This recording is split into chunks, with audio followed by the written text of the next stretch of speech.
industry. That's the title of our forum today.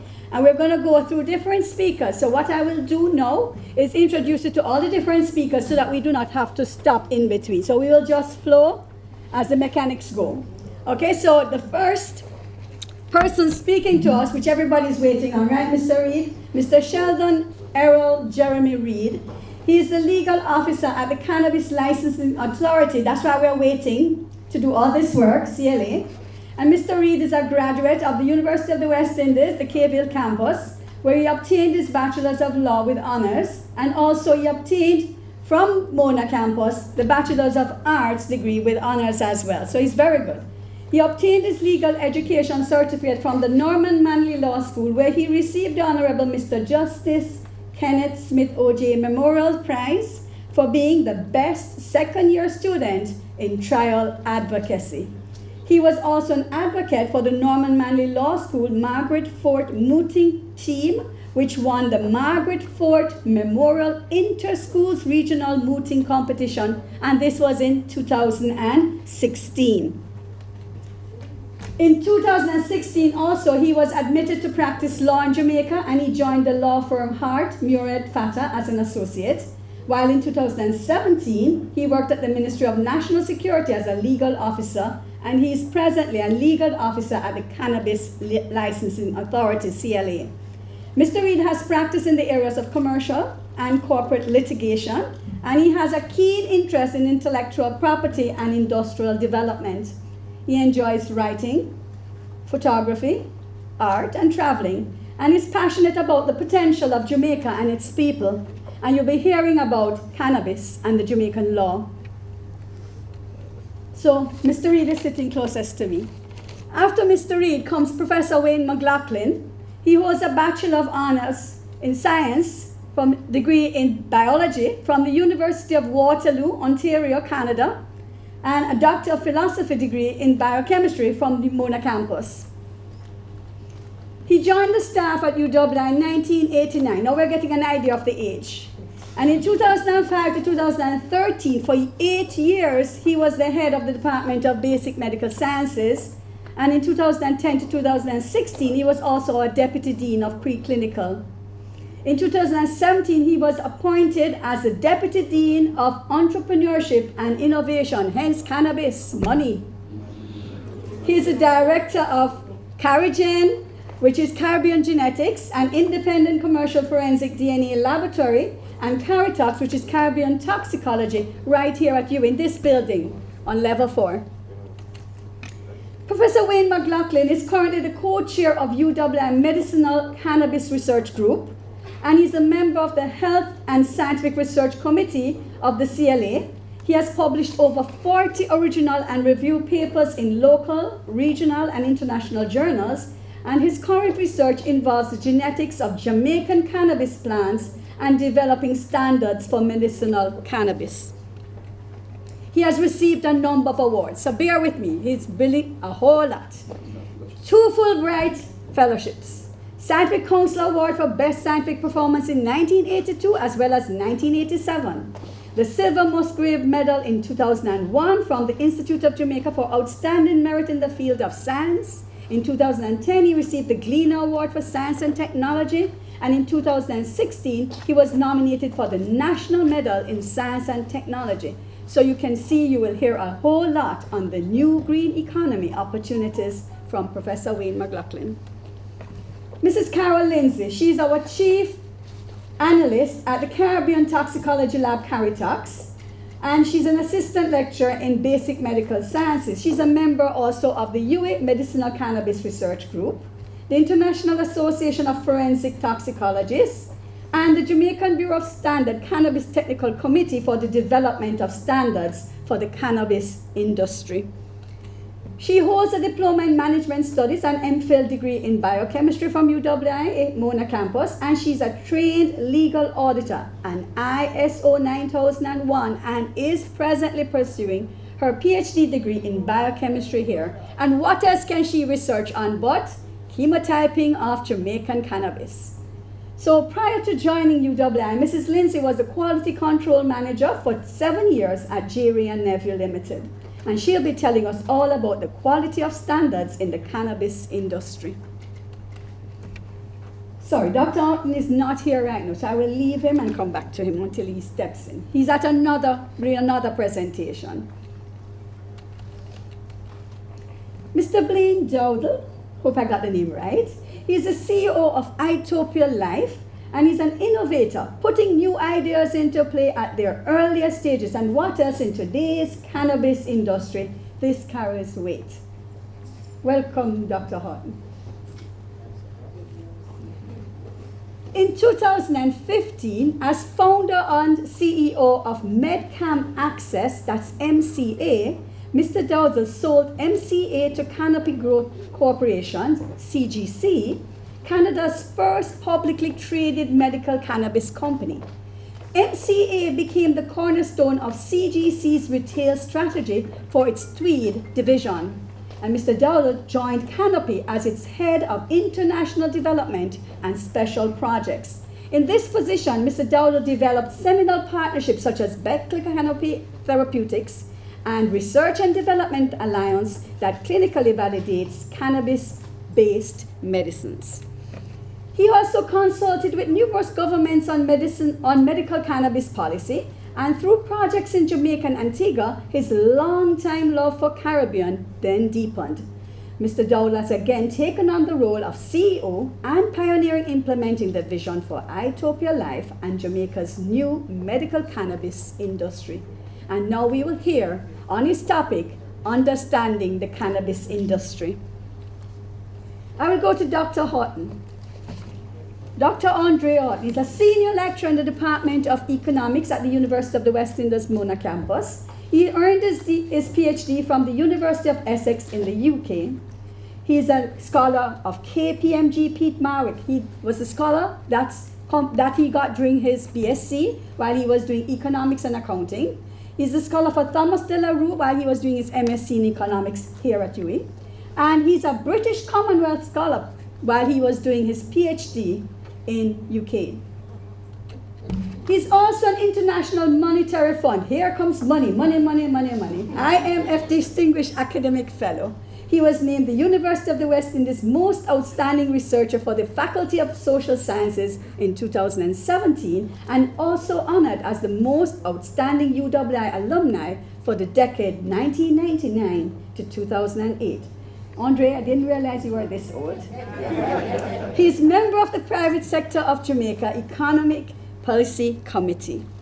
Dr. Horton publishes a weekly briefing in the newspaper, The Gleaner. I'm sure you see it every week, today alone. That simplifies, he analyzes, he explains, and he opens discussion on economic issues affecting Jamaica and by extension the Caribbean in a global context.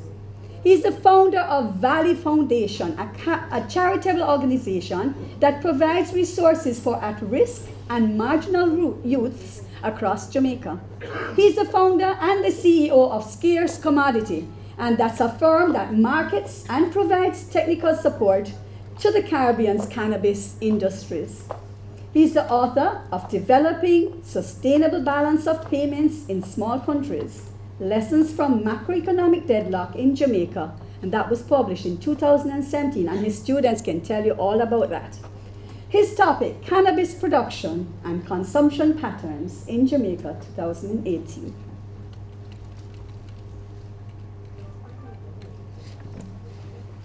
Miss Lily Claire Bellamy. She's the Executive Director of Jamaica Intellectual Property Office, JIPO.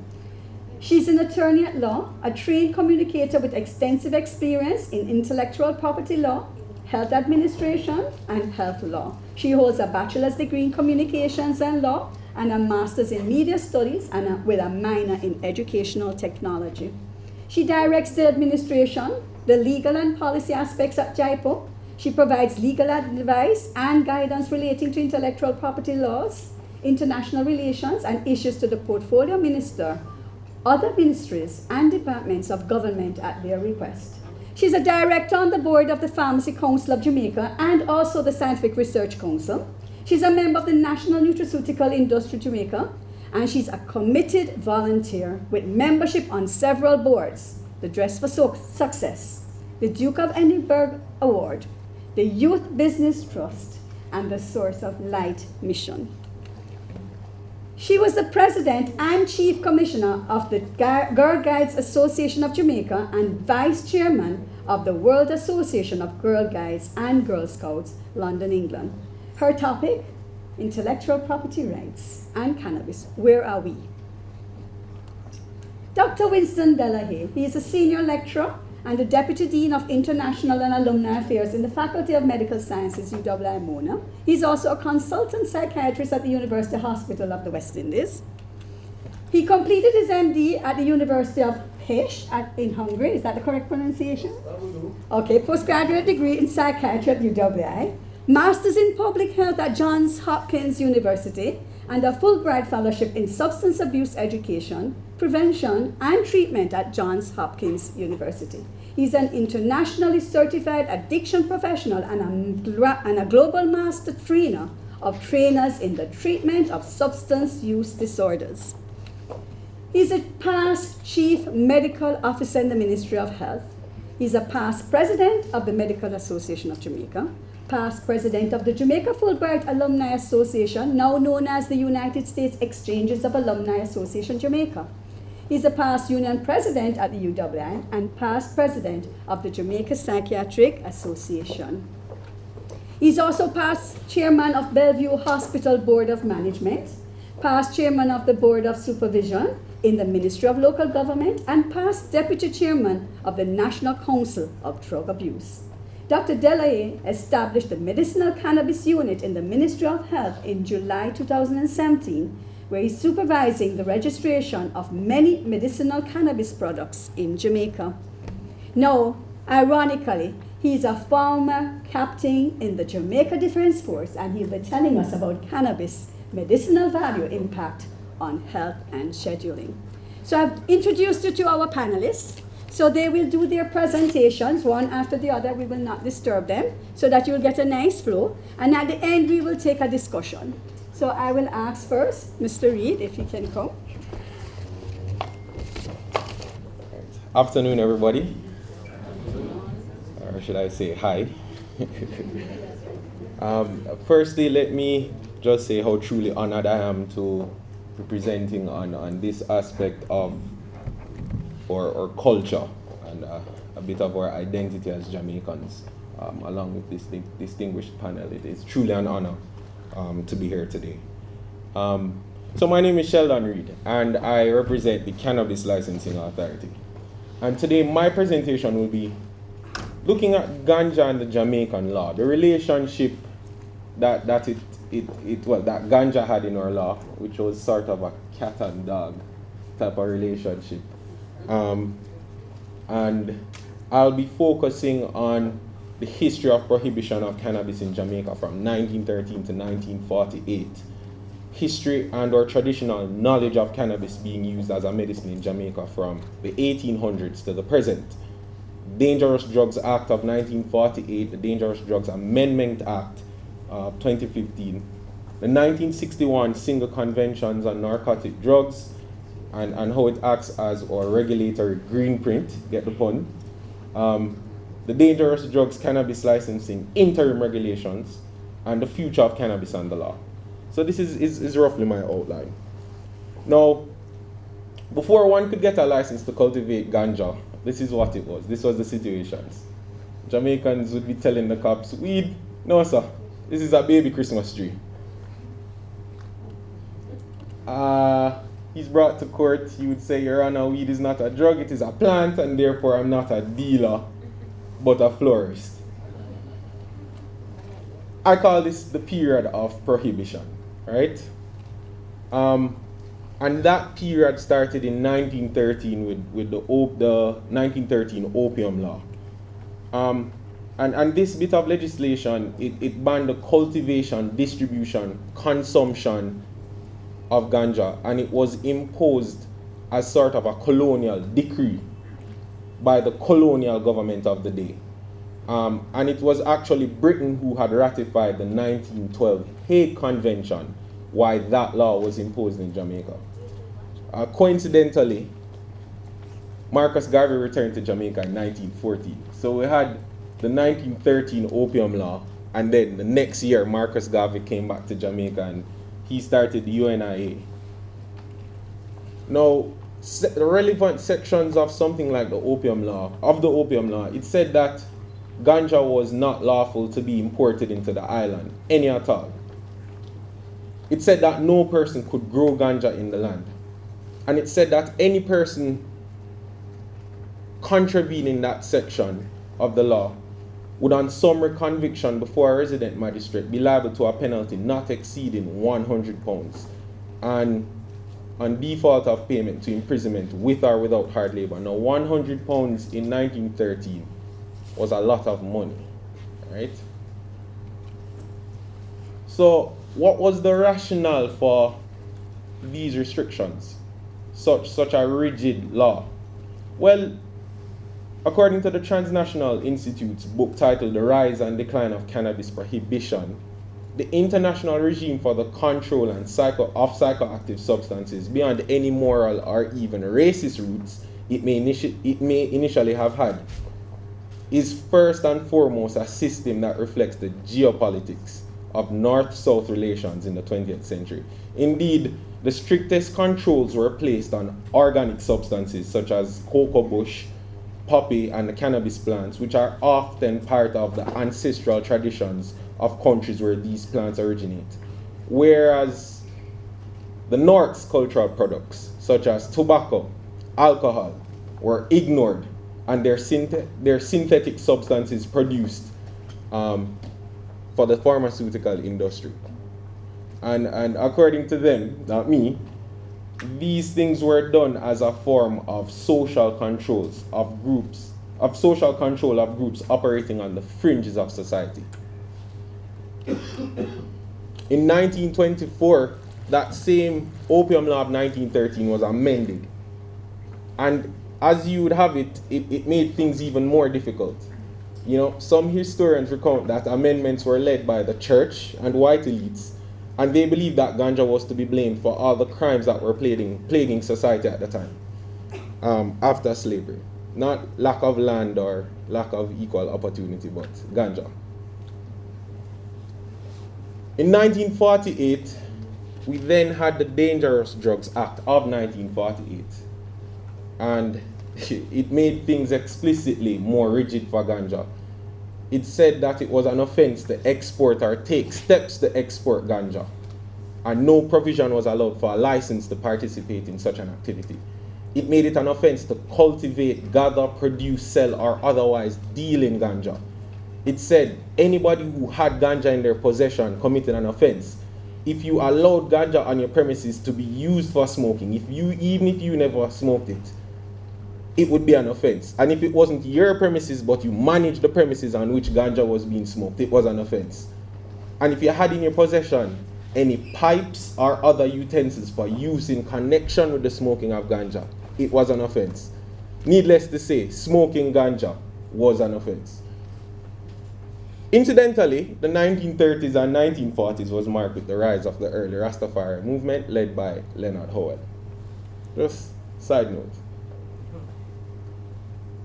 Internationally, it was much of the same. Cannabis was treated as a dangerous drug by various treaties and conventions, such as the Single Convention, which I'll expound on later, the Convention on Psychotropic Substances, and there's one interesting one. Cannabis was also declared a Schedule 1 drug in 1970 under the U.S. Controlled Substances Act. And it classifies ganja as having no currently accepted medicinal use and a high potential for abuse. So, the legislative history and rhetoric of cannabis in Jamaica's law from 1913 to 2015 essentially referenced cannabis as a dangerous drug that caused crime, had very little or no medicinal value, and it did not reflect cannabis as a medicine in the way that it is currently being presented before you today. There was thus a disconnect, I would think, between the law governing cannabis in Jamaica and the way in which our forefathers, and even us today, used and view ganja. So Marcus Garvey's quote is quite interesting, because it allows, well, he prompts us, I think, to go back to our past to get ahead in the future. He says, "A people without the knowledge of their history, origin, and culture is like a tree without roots." And since ganja is a tree with roots, we're going to go back. Now, in 1913, before 1913, cannabis was brought to Jamaica somewhere between the 1850s and 1860s by indentured workers. In fact, the term ganja is an Indian term for cannabis. It was also used in Africa as a medicine centuries before slavery and indentureship. Suta women would smoke it to ease the pain of childbirth and would grind seeds with bread or mealie pap and give it to children when they are being weaned. Post-slavery, ganja also became a mainstay among the lower class of society. It was common in the rural countryside and in the poor black districts of larger towns to see ganja being not only smoked recreationally, but used as a part of medicine. Used as medicine, rather. So, for instance, folk use of medicine would see something like the soaking of the bud or the green leaves in white overproof rum for the relief of stomach ache, toothache, and symptoms of asthma. And then you had your ganja tea that you would drink for the same thing. So, having gone back, it is my view that the current regulation or act that governs our industry, the Dangerous Drugs Amendment Act, is sort of the dawn of a new day. It sort of bridges the gap between our past and our present. For the first time in our legislative history since 1913, the rhetoric of cannabis in our law has changed, for the most part, to what most of to what some of our people would view ganja as. So, or we've always said in our songs that it's the healing of the nation. You know, you'd have your grandmother with a flask of rum and the ganja. We've always treated it as a medicine, and I think it is being reflected in the law for the first time. Section 8 of the Dangerous Drugs Amendment Act has also created for the first time an entity who is to enable the establishment of a lawful regulated industry in hemp and ganja. Not to burn or destroy, but to enable the establishment. I think that's pretty awesome. And for the first time, cannabis is not just treated as a one plant. I want to say, looking at its various aspects and the different, forgive me, Professor, if I'm not catching it right, but the different type of, or the different aspects of the cannabis plant. So it's not just one, but you have ganja, which has a certain level of THC, and you have hemp. So there's a separating of the plant and a looking at what it really is and not just treating it as one. And that has implications for how ganja is handled in Jamaica. If you have ganja, if you are going to cultivate ganja with a license, there are different set of regulations that would apply to that as opposed to if you're going to cultivate hemp because of the THC content. So the authority, as birthed by the Dangerous Drugs Act, has power to issue regulations for the licenses that it issues. It has power to issue regulations for the governing of the cannabis industry now. And the Dangerous Drugs Amendment Act has also, for the first time in our law, explicitly referred to ganja as a medicine. It has decriminalized 2 ounces or less, and each household is entitled to grow up to 5 plants for the horticultural use of the leaves. And sacramental use of cannabis for Rastafarians is now observed for the first time. But the authority also has duties to ensure that our regulations do not contravene our international obligations. And Such obligations that exist under the single convention on narcotic drugs is an example of these obligations. These obligations essentially represent our green print. Remember, I started saying that. What I mean by that is our current regulations, the interim regulations, must capture various obligations as prescribed by Article 28 of the Single Convention.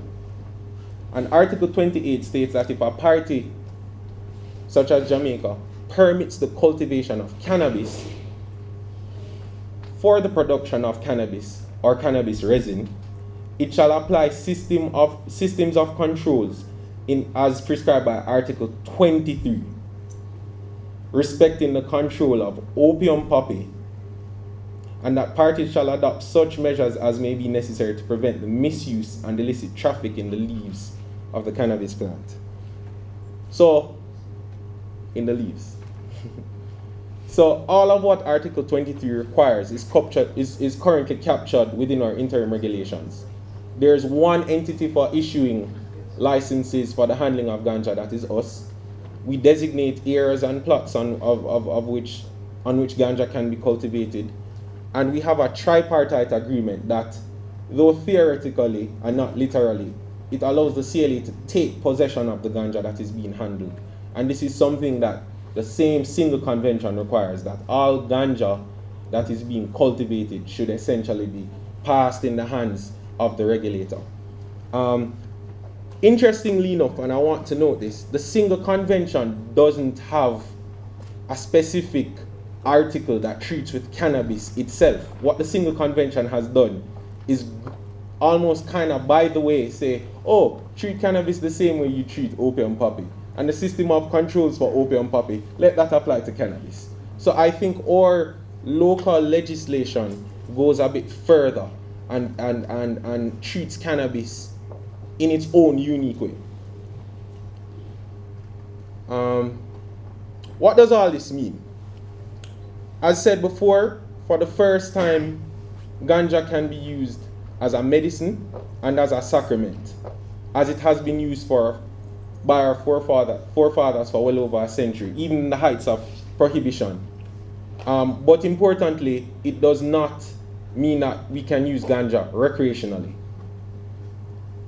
With our traditional knowledge of ganja, I think Jamaica is poised to be a leader in the current medicinal cannabis industry, but it must find creative ways to bridge the gap between modern science and research with its traditional knowledge. So example, I remember listening to Dr. Jelani Naya, and he was saying that ITAL is a standard. And I think that's something to be looked at. Maybe we should look at how ganja was cultivated as a medicine by our forefathers as a possible standard that makes Jamaica different. And I know Miss Bellamy will speak about possibly having ganja as a geographical indication. Am I getting it right? And the patenting of our indigenous strains. These are things I think we should look to. Also, Jamaica's legal history with ganja, I think, has prepared it for the legal and economic future of ganja. And I believe the current regime has given us the green light. Green light. Thank you.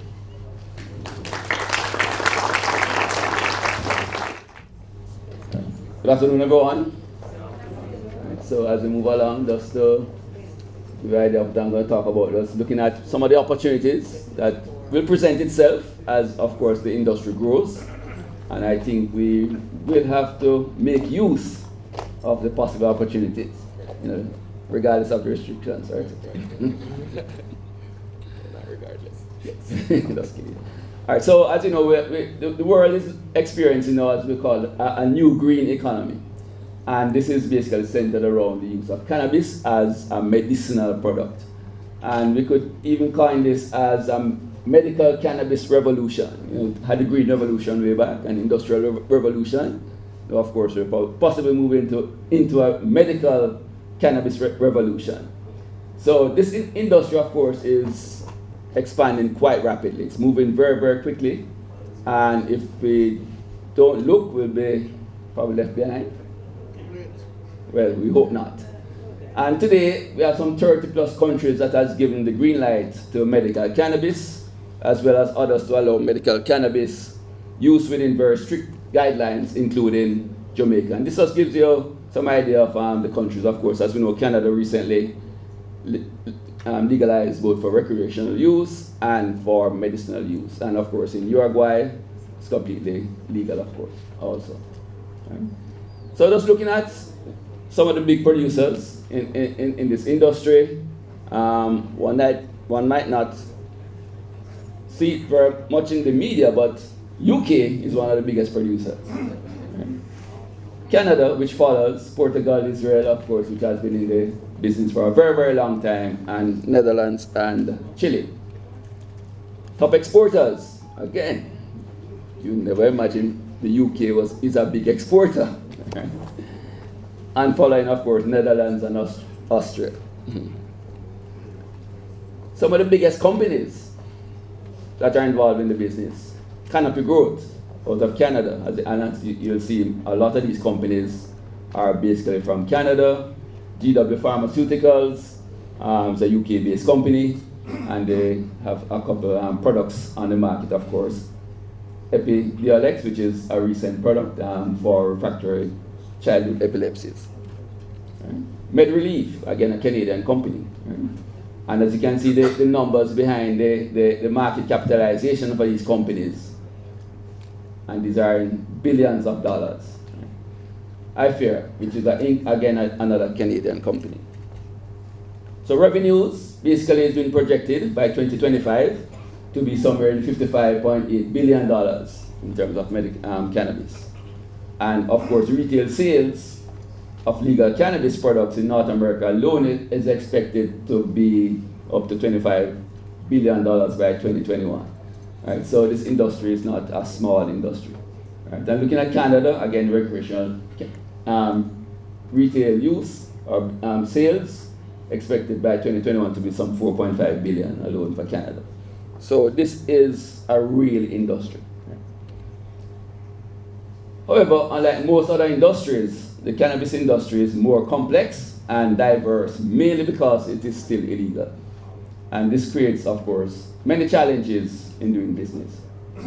So although the challenges, you have challenges, of course, it also creates a new, diverse in terms of business opportunities.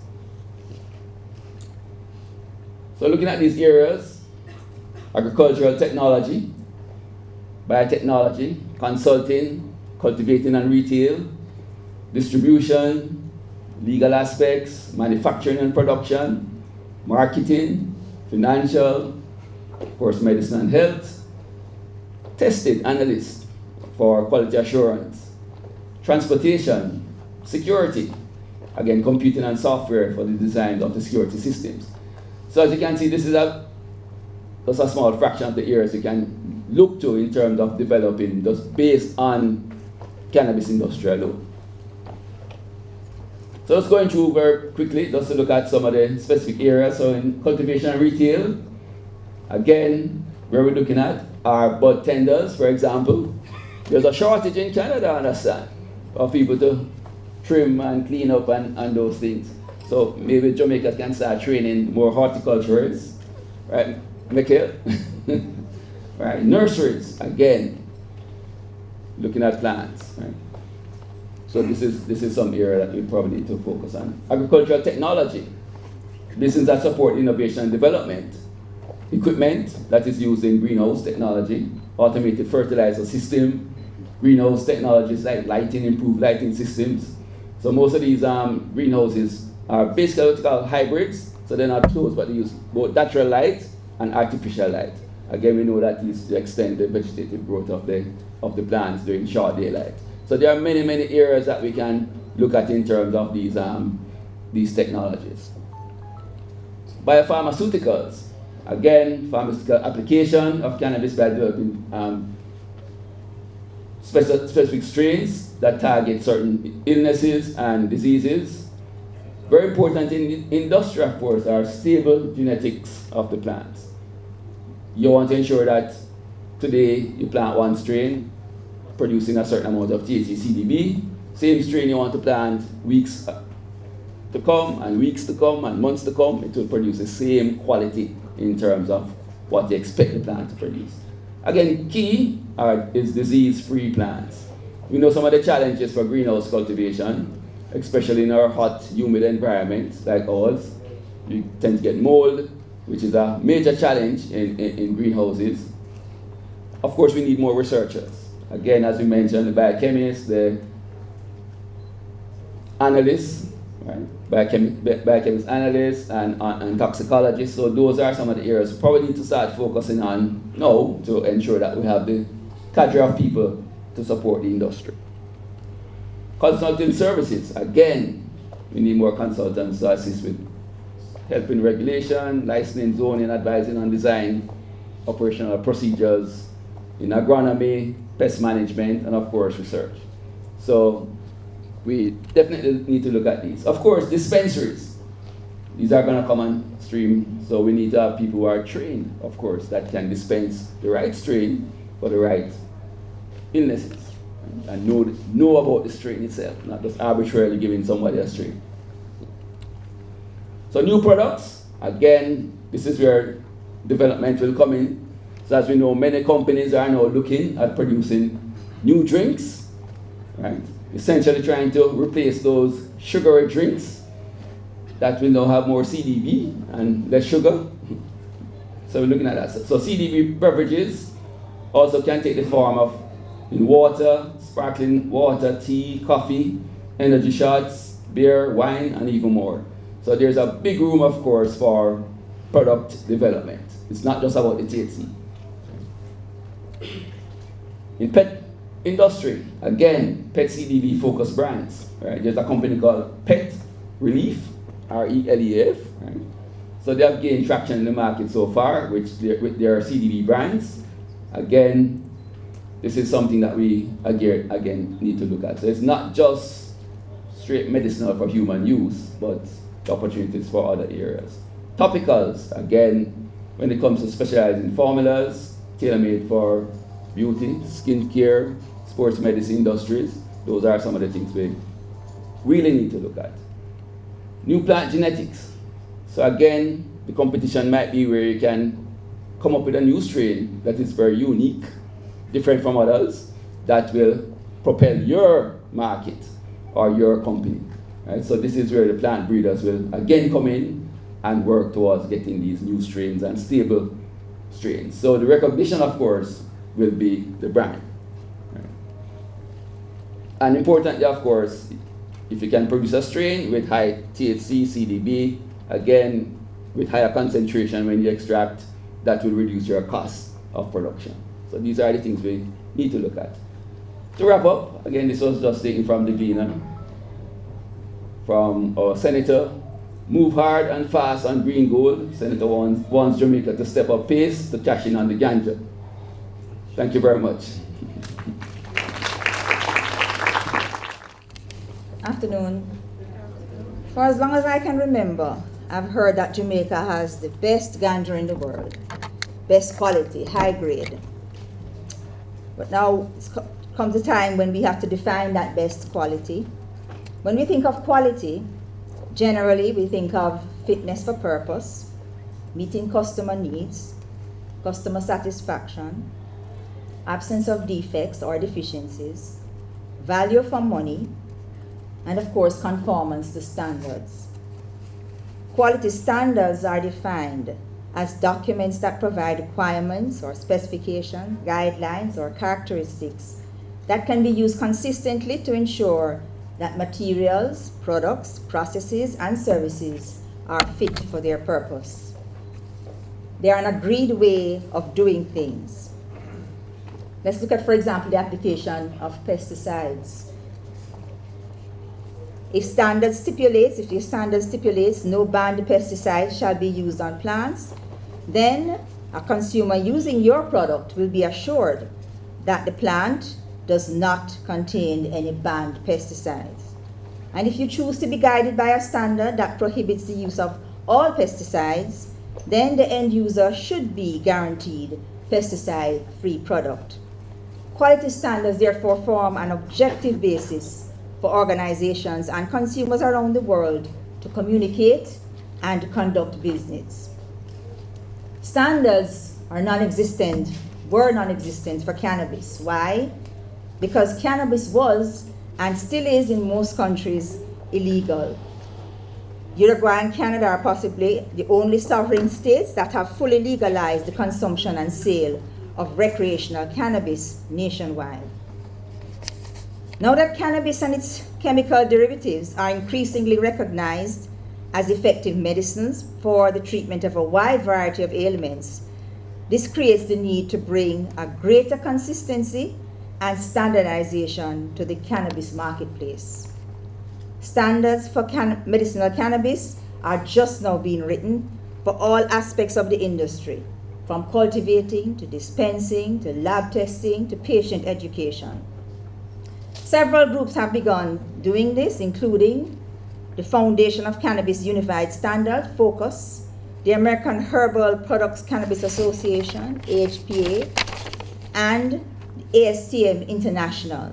Founded by the American Society for Testing and Materials, it's a non-profit organization that develops and publishes approximately 12,000 technical standards, covering the procedures for testing and classification of materials every sort. ASTM standards are used worldwide, and its membership consists of over 30,000 members representing 135 countries. In February of 2017, ASTM International formed a committee focusing on creating technical standards and guidance materials for cannabis and its products and processes. The committee will focus on 6 technical areas, forming subcommittees: indoor and outdoor horticulture and agriculture, quality management systems, laboratory, processing and handling, security and transportation, personnel training, assessment, and credentialing. Jamaica, through the Jamaica Bureau of Standards, has been invited by ASTM International to join the committee responsible for drafting the D37 Global Cannabis Standards. The Jamaican executive team is chaired by Mr. Rory Liu, right there, a Jamaican processor and a member of the Licensed Cannabis Association. Also on the team, our facilitator, Celia Johnson, and our vice chairman, Dr. Michelle Emmanuel from the University of the West Indies. The technical committee and working groups has representatives from 20 stakeholders: the Ministry of Industry, Commerce, Agriculture and Fisheries, Ministry of Health, the Ministry of Science and Technology, Ministry of Labor and Social Security, Cannabis Licensing Authority, Rural Agricultural Development Authority, National Environmental and Planning Agency, the National Commission on Science and Technology, SRC, Scientific Research Council, University of the West Indies, University of Technology, College of Agricultural Science and Education, National Compliance and Regulatory Authority, the Jamaica National Agency for Accreditation, the National Council on Drug Abuse, Jamaica Intellectual Property Office, Jamaica Promotions Corporation, Jamaica Licensed Cannabis Association, Ganja Growers and Producers Association of Jamaica. There's also there's a voice for everyone on this team. And the first working group meetings were held in January of 2019. I see in the audience a lot of my grower and processor friends. So I know the question is going to be, how long before these standards are prepared? 6 months, a year? Well, Mr. Liu is here, so maybe he can answer when the time comes for that discussion. But be assured that we are not writing these standards from scratch. We're adapting and revising the international standards and making sure that they are relevant to Jamaica. Well, how will your voice be heard, farmers, growers? Well, please ensure that you join one of these groups or get associated affiliation with one of these groups. What will a standard look like?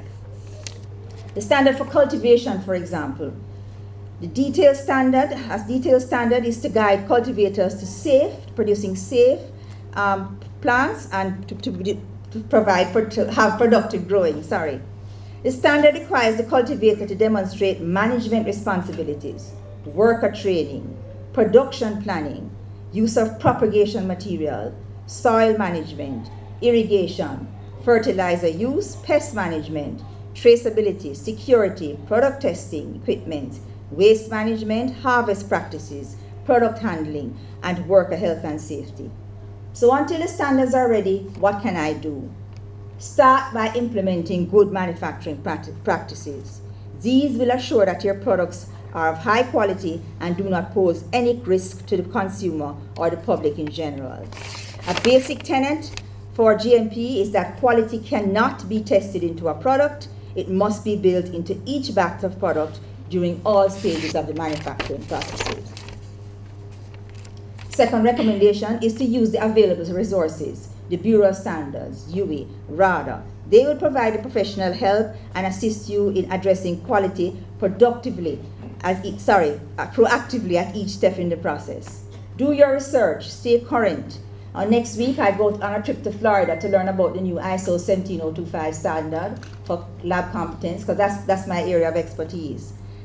Just today, when I got my flashing on my phone, it says they found lead in some of the vape pens in Canada, and toxic amount. So you have to stay current with what's happening out there. So I have to now think of ways how we can get this lead testing business started right away. So in wrapping up, by meeting and eventually exceeding quality standards, our medicinal cannabis will be ranked, I think, among the best in the world, much like our rum and our coffee and our music. Then and only then can we say with confidence that the Jamaican cannabis is indeed high grade. We owe it to Manly West, we owe it to Albert Lockhart, we owe it to the Rastafarians, we owe it to our grandparents who used to use the white rum to cure them and the ganja to cure many ailments. Come, let's take it to them.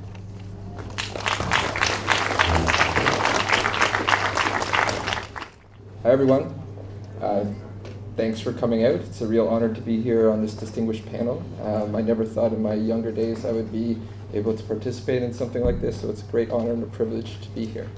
I've been involved in the cannabis industry in Canada since about 2003, so I've been to a lot of cannabis events, a lot of conferences, a lot of business seminars, a lot of presentations, CMEs, you name it. But one of the things I have seen consistently is that a lot of times the basics are overlooked. And I really, in this presentation, I titled it Cannabis Confusion, because one of the things I really wanted to do was just kind of address some of the basic things about cannabis that I've found people seem to have been confused about the most over the years. So, away we go. Okay, so what we're talking about here today. The first one is going to be the difference between hemp and ganja. Next is what is indica and sativa. The next I'll be briefly talking about cannabinoids, especially THC and CBD. A brief talk on international markets. And then for Jamaica, of course everyone's asking, are things moving too slow? So first off, hemp and ganja. Really the difference is the definition.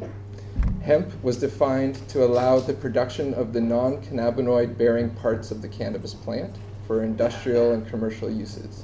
This includes the seeds, the stems, and the roots.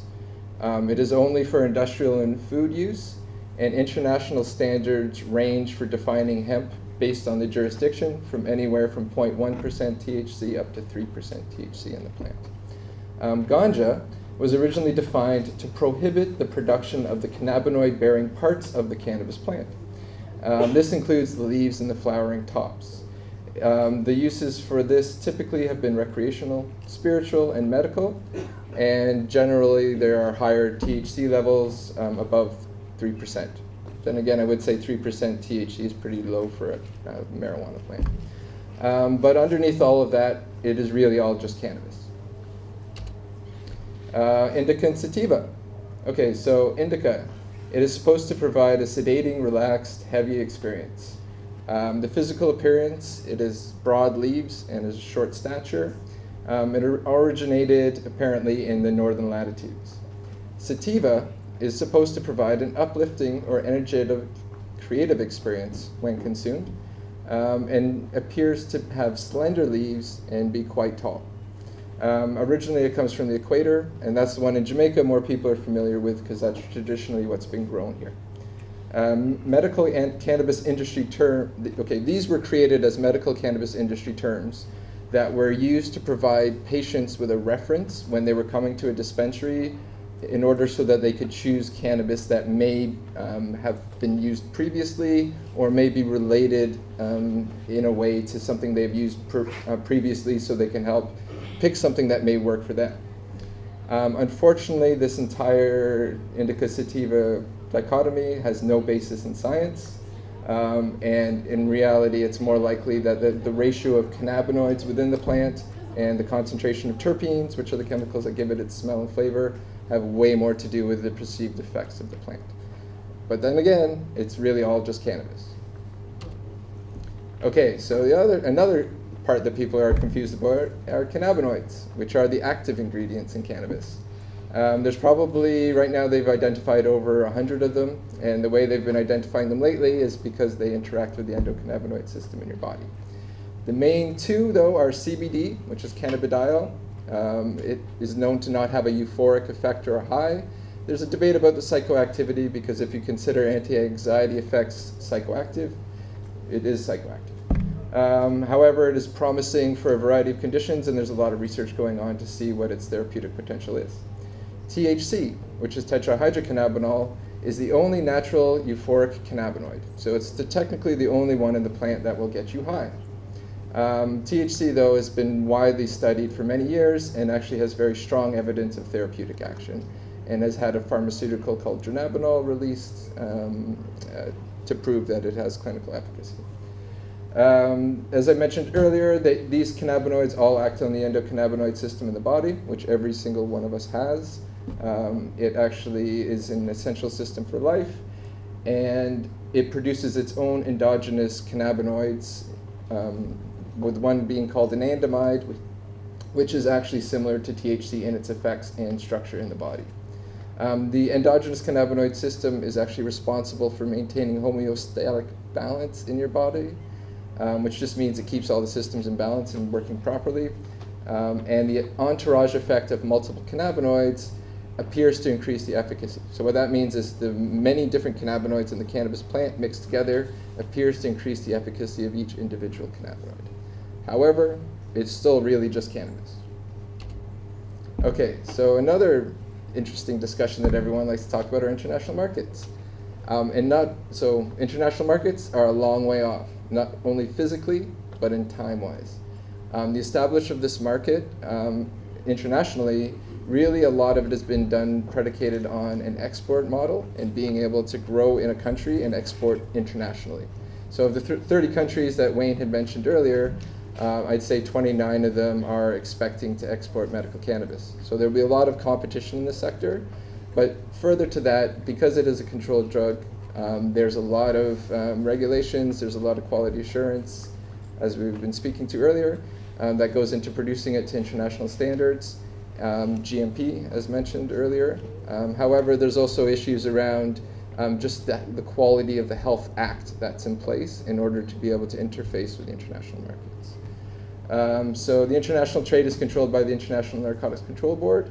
As was mentioned before, it was created from a series of treaties that began with a single convention in 1961, but actually the prohibition goes back further. There are many barriers to the trade, including a quota system for international trade. So every country gets assigned a quota every year as to how much they can import or export. Only medical cannabis is allowed, no recreational. So the Canadian system has a recreational component. It has a shortage of cannabis, but it is outside of international law, so there is no legal framework for anyone to send weed to Canada to sell within it. Pharmaceutical standards include GMP, so once again, for any of the exports from Canada to Europe which have occurred, they've all had to reach EU GMP standard, which means they're produced in an incredibly expensive facility under crazy standards, and it's very difficult to actually meet. And the auditing process for that alone typically takes anywhere from 6 months to a year once you're already in production. Okay, so because of this, there's going to be many years for change. I'm not saying it's never going to happen, but for commercial exports, you'd be really lucky to see it happening within 5 years. Realistically, probably more 10. But then also Jamaica will have to position itself in terms of redoing its Health Act and also lobbying for its own position within the quota system to be successful. Okay, so of course, at the end we'll get to, are things moving too slow? So this just seems to be a question that always comes up in everywhere I go, not just Jamaica. So Canada, States, everywhere. However, this is a new industry, and it does appear to be moving rapidly globally, but this is kind of an illusion. The perception of Jamaica as being left behind or moving slow is definitely not really supported by the facts. Creating a regulatory framework that fits the unique circumstances of Jamaica is very difficult. There's a long-standing outside of the framework industry that needs to be considered. There's a lot of consideration around people's sensitivity towards cannabis and the stigma that still is quite heavy in the island. For reference, California first allowed medical marijuana in 1996. That's when it was first allowed. It wasn't until 2003 that legislation actually created a framework by which an industry could start to function in that. And it was really a cottage industry. It was not a commercial industry. However, it took till 2018 till cannabis was finally legalized in California. So you're talking a process of 22 years of having a legal framework to develop the industry and to emerge as a cannabis producer. Canada allowed medical marijuana in 1999, so just a few years after that, through a court decision. It created an industry in 2014, so it waited 15 years to actually create a legal framework that would allow for the commercial production and distribution of cannabis, and then subsequently legalized in 2018. So for comparison, Jamaica, it allowed medical and sacramental cannabis in 2015 is when the Dangerous Drugs Act amendment passed. And the industry started in 2017. So you're dealing with a 2-year time period where things got going really quickly, in spite of international pressure to the contrary, in spite of lack of funding for the regulator. So really what's happened in Jamaica in terms of having licensed dispensaries and distribution is a miracle. Canada is legalized, well in Ontario where I'm from, we legalized in October, I guess it was, and we still don't have a physical outlet where you can go and buy recreational cannabis from, right? So what's going on here may appear to be slow. I know everybody's excited, I'm excited, but actually you guys are moving at light speed, so I just wanted to make sure that that was apparent. And in the end, I really want to thank everyone for coming out today. And please remember, whether it's ganja, hemp, indica, or sativa, really it's all just cannabis. And we just have to figure out how to deal with that plant properly. So thank you. Great. Good afternoon, everyone. Thanks again for coming out. Basically, we operate scarce commodity, and I'm also a part of the Department of Economics. What I'm going to present to you today are some data that we collected from the various cannabis festivals across the country. It's a student project, so myself, my COO, Dr. Emmanuel, and Dr. Knife, we put together a questionnaire instrument, and this instrument is given to cannabis consumers, cannabis farmers, cannabis products producers, as well as retailers, to get a better idea of the local platform and to use the data to make more informed decisions as to where the industry is headed. To begin with, we first asked them about how their view is on the legislative process. As you can realize, 55% of our respondents want to see full legalization, followed by 24% who wants legalization with loose controls. If we add those numbers together, 80% of the cannabis advocates and cannabis users in the country want us to legalize or legalize with minimal controls. Now, legalization with strict controls, 12%, decriminalization, 5%, and only 2% did not agree that we need to move forward.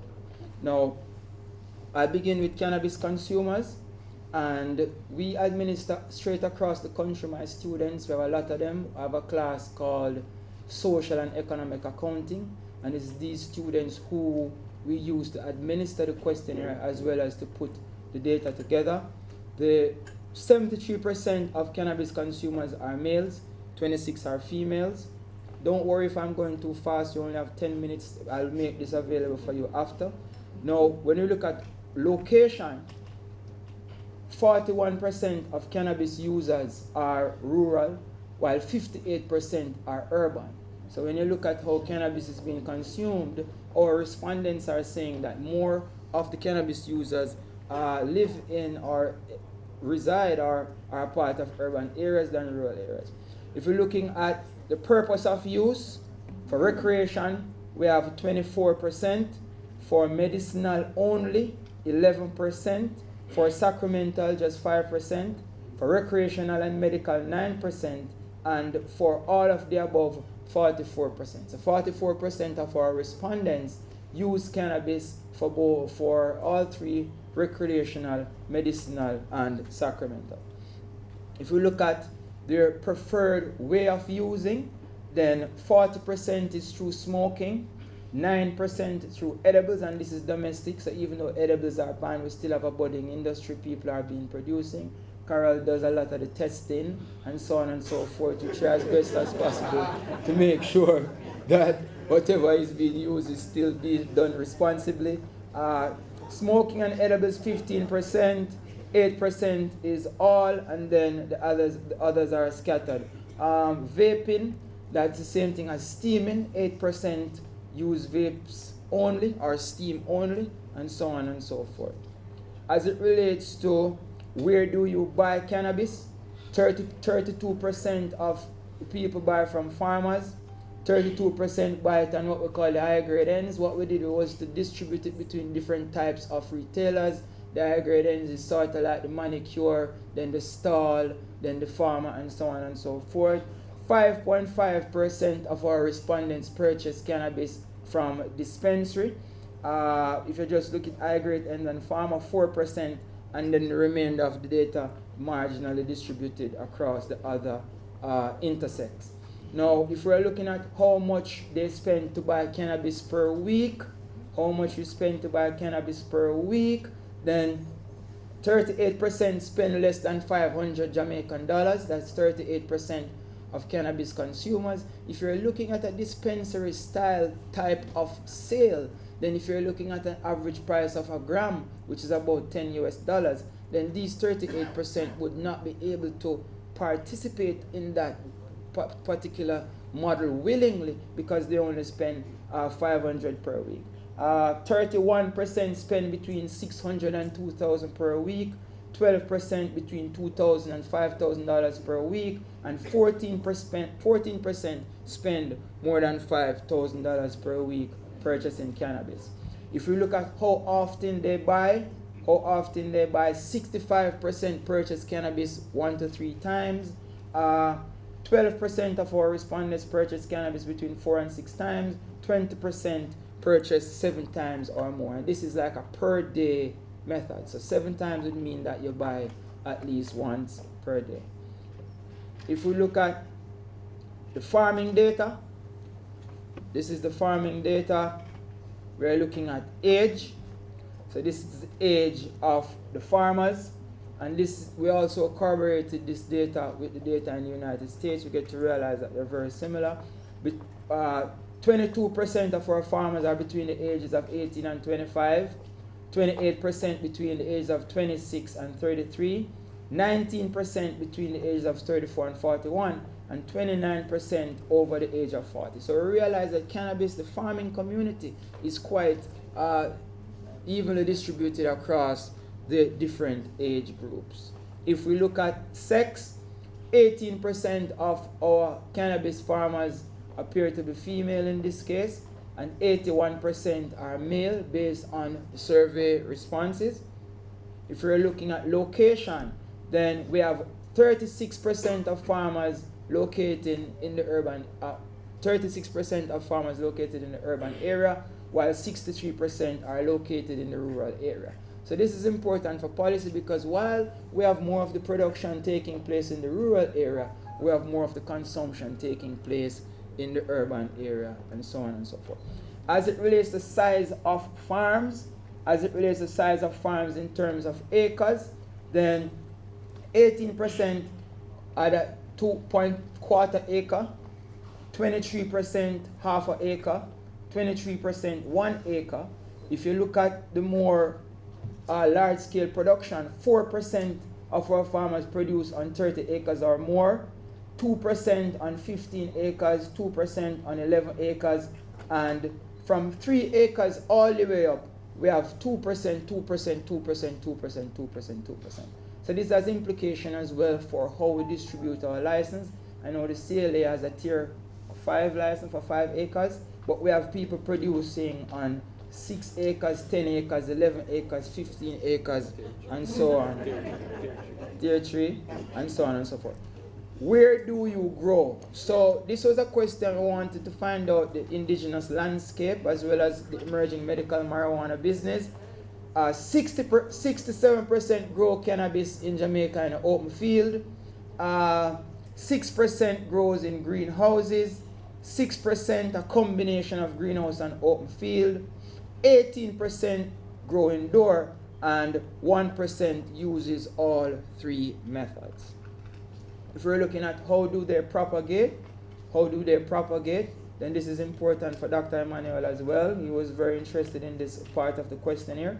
66% grows from seeds, 25% grow from clones, and then 8% grows from both seeds and clones.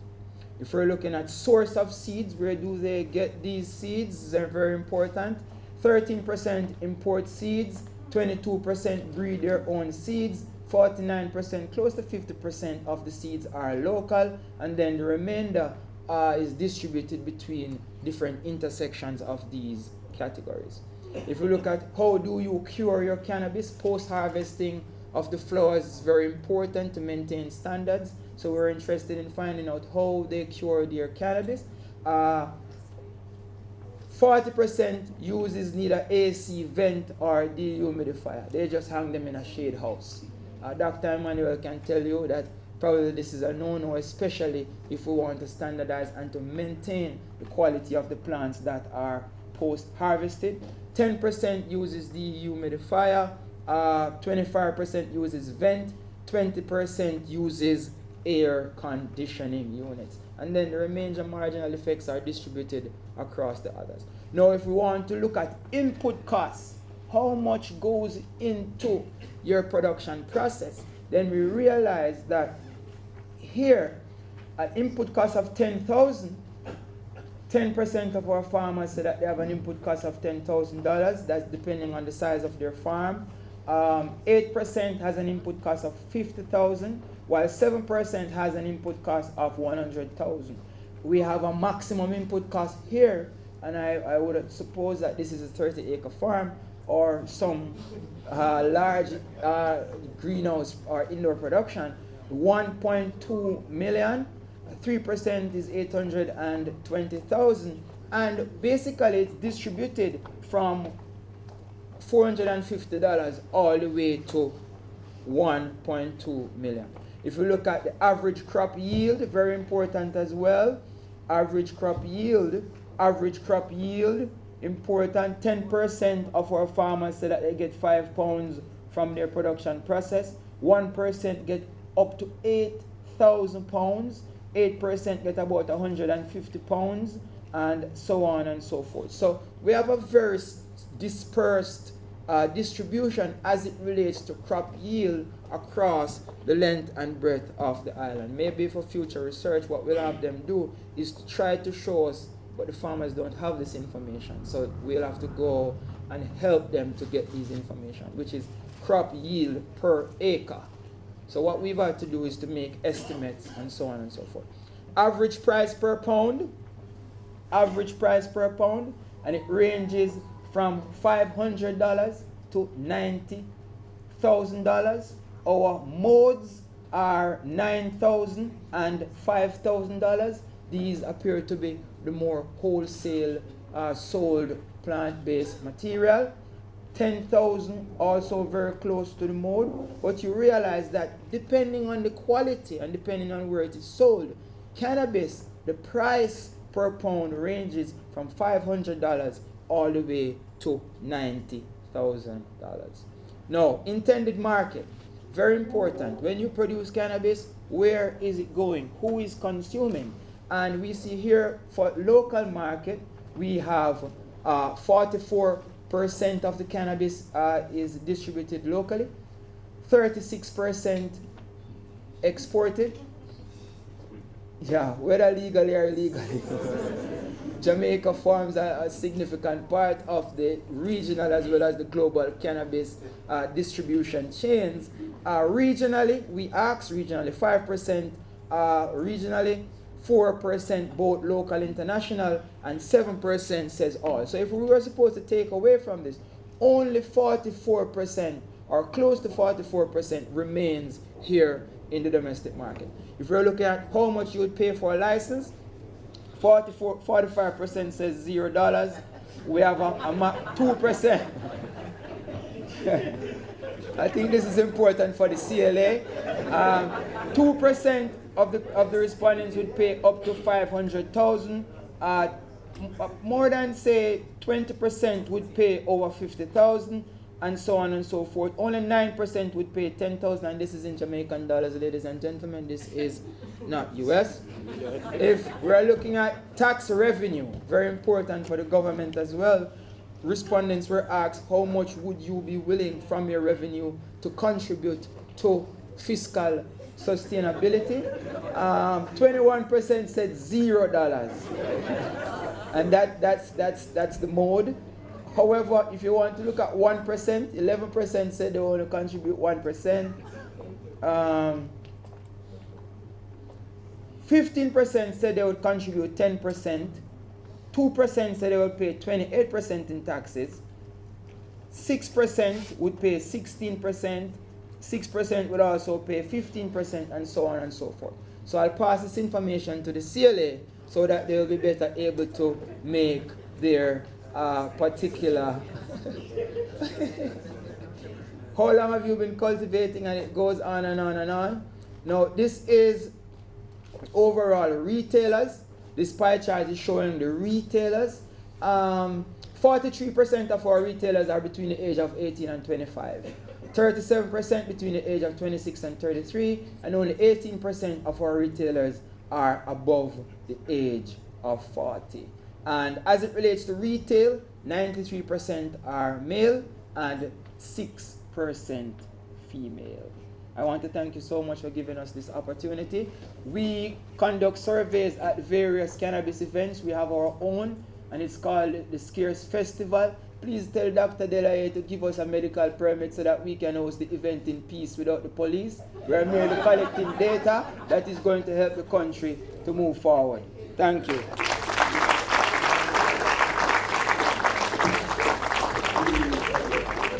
Okay, good afternoon. It's not opening, so you might just have to listen to me.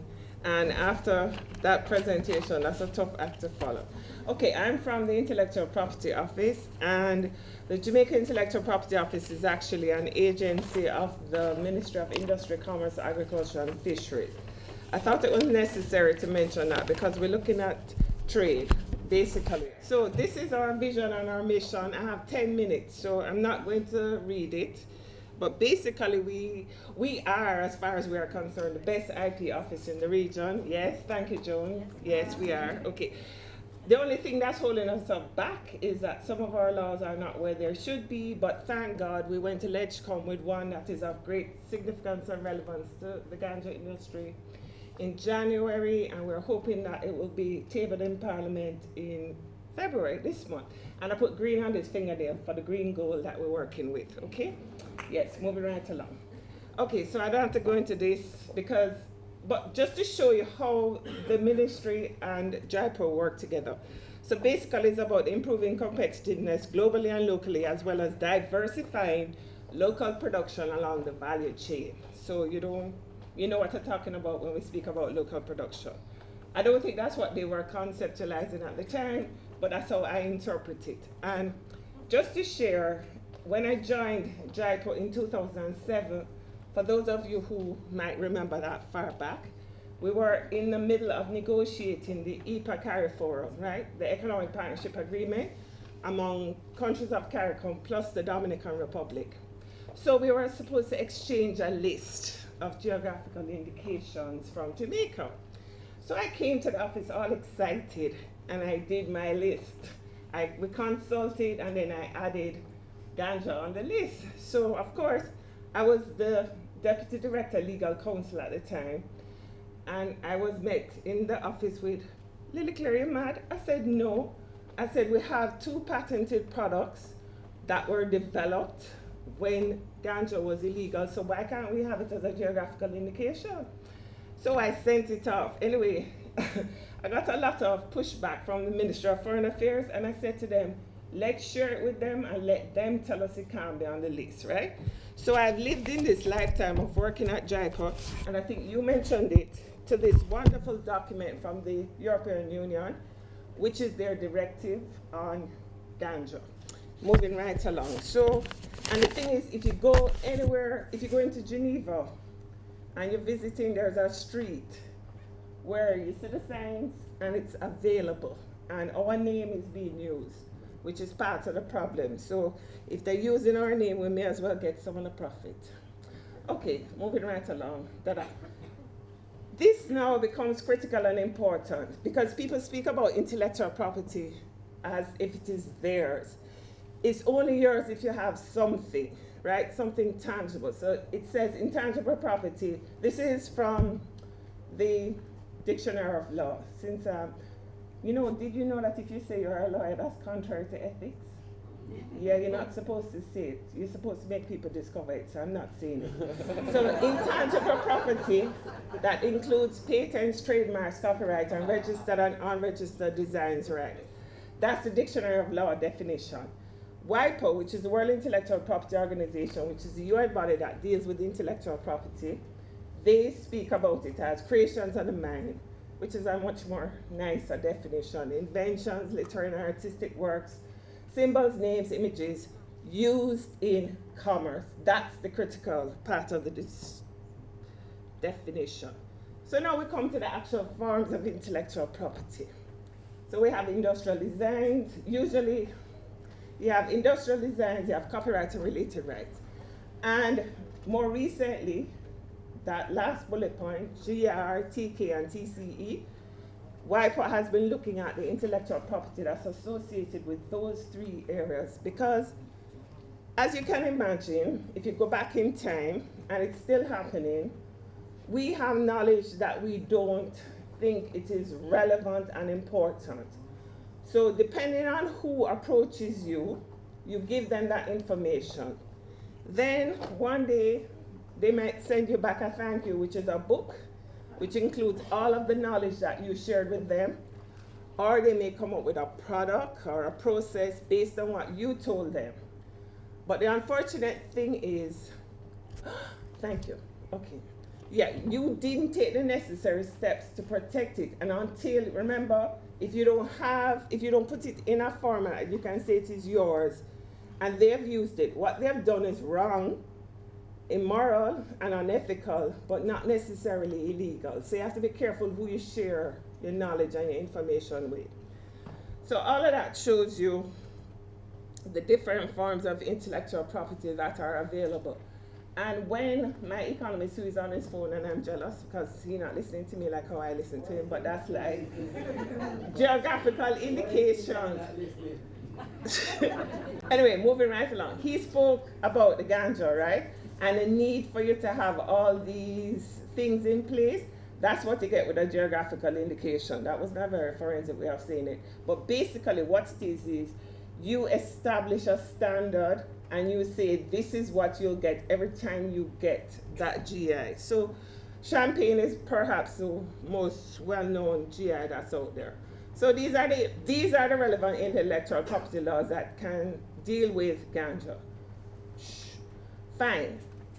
When you were making your presentation, you have to remember sometimes when something is illegal, it facilitates the intellect. So it was illegal when in 1978 to have, but Manly West and Albert Lockhart, they did the research at the time and they came up with 2, one Canasol and one Asmosol, which I could use right now.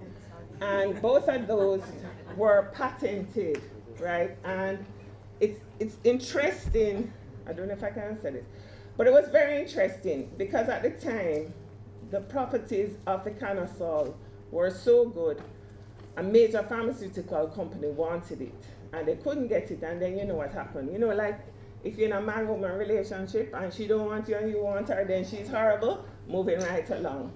So that's what we had. But then now, we've had 12 applications this year, 10 from Jamaicans and 2 from the United States of America for process patents. And all of what you were speaking about is what they're seeking the process patents for.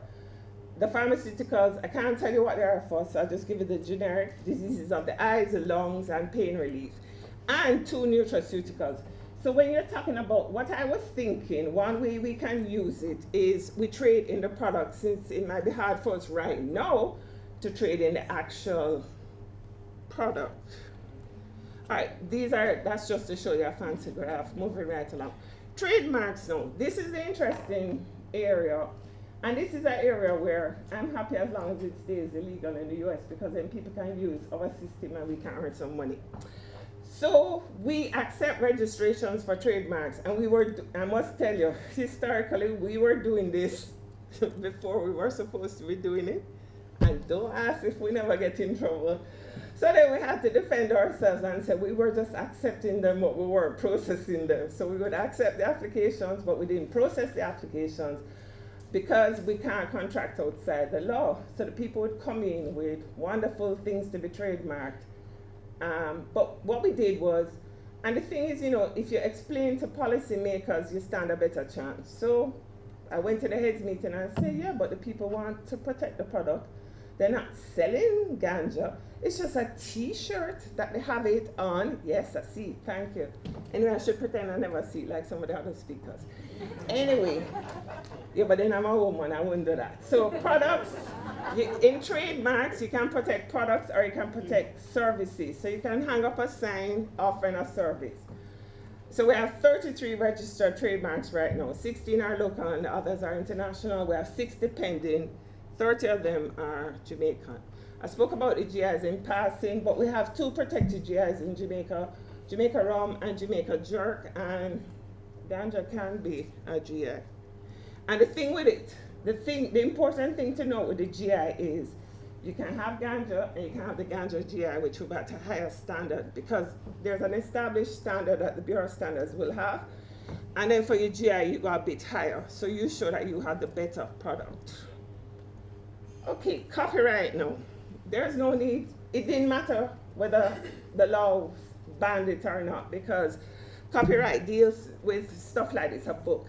And this is an example of a book that mentions actually ganja in it. Produced by someone here at UWI and somebody outside. The critical thing with copyright though, it must be an original work.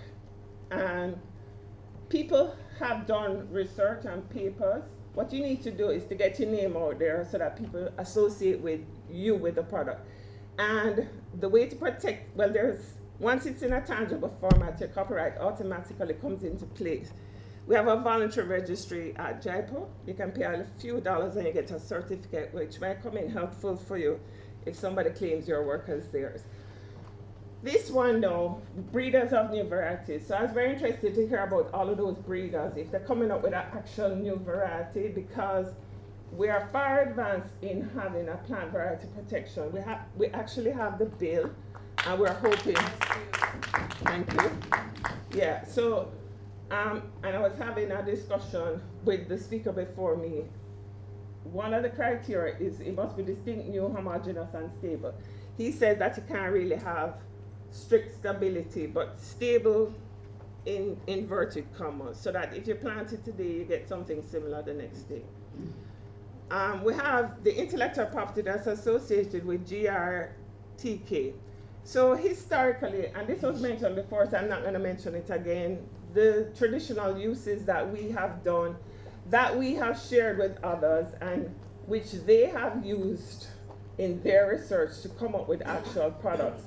So we need to be careful my message is be careful who you share your information with, because then when the product comes out, it's going to be hard for you to prove that you were the one who really formed the genesis of that idea. And that's it. So intellectual property rights and cannabis, where are we? The Jamaica Intellectual Property Office is available, and we have been protecting your intellectual property. If you make the application and if what you have is yours, so don't come in here with anything that don't belong to you, because somebody will oppose it and it won't be pretty. But it has to be something that you have. I can't just get up here and say, I have intellectual property rights in something and I don't have anything. So you need to have something. When you come into our office for the trademark, you need to say, this is what you want to trademark, and then you need to have the book or the music or whatever that speaks to the subject. But we welcome and we accept all applications. Thank you.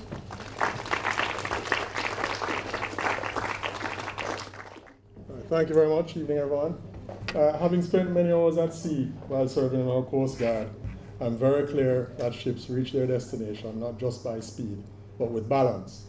And so I'll provide the ballast as the last speaker in today's roundtable. Just want to share with Andre, very good data that you have. I'd suggest to you, I'm happy to facilitate, look at usage of emergency rooms around these ganja fests. Right? Okay. So my topic today, medicinal value, impact on health, and scheduling. We don't have very much time, so pardon me if I move through a couple of slides, but I usually speak very clearly, so you'll understand. So I only have 10 brethren. Medicinal use, it's been a long time since we've been using, in particular in our country, cannabis for medicinal value. Happy to report that medicinal cannabis is legal in Jamaica. More happy to report that having set up the medicinal cannabis unit in the Ministry of Health, we were able in a very short time to register 81 medicinal cannabis products. Number of areas, it is said internationally that there are potential medicinal uses of cannabis. It certainly starts to look like noni when you start to have all areas in this table being filled out. And so I'll go on to show the importance of research to validate these proposals. And we started in the late 20th century, Jonabinol, one of the products.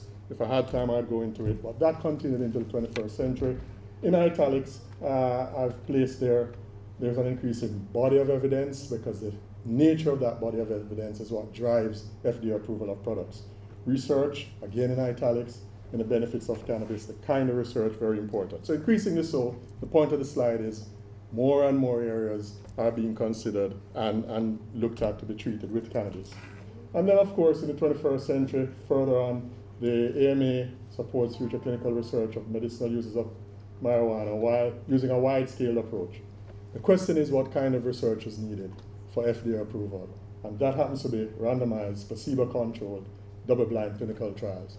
The current Minister of Health and myself made big representation at the World Health Assembly on 3 occasions in Geneva, canvassing other countries throughout the world to have the WHO look at cannabis a little more seriously. They had started, but of course it doesn't hurt if you have some amount of drive to ensure that this is done. And we're happy to say that they've followed through with that. I'm not in that process anymore, having left the Ministry of Health, but when I hear the comments coming from the committees looking at these products, I feel really very proud that small Jamaica has been an integral part of this whole trend. There are a number of pharmaceutical products derived from cannabinoids, and we'll divide them into 4 large areas. Drugs directly from the plant, drugs with synthetic versions, like Jonabinol, which we looked at, drugs with chemicals similar to those in cannabis, but not in the plant, and then the 4th and last, drugs which do not work like cannabis, but utilize the same pathways.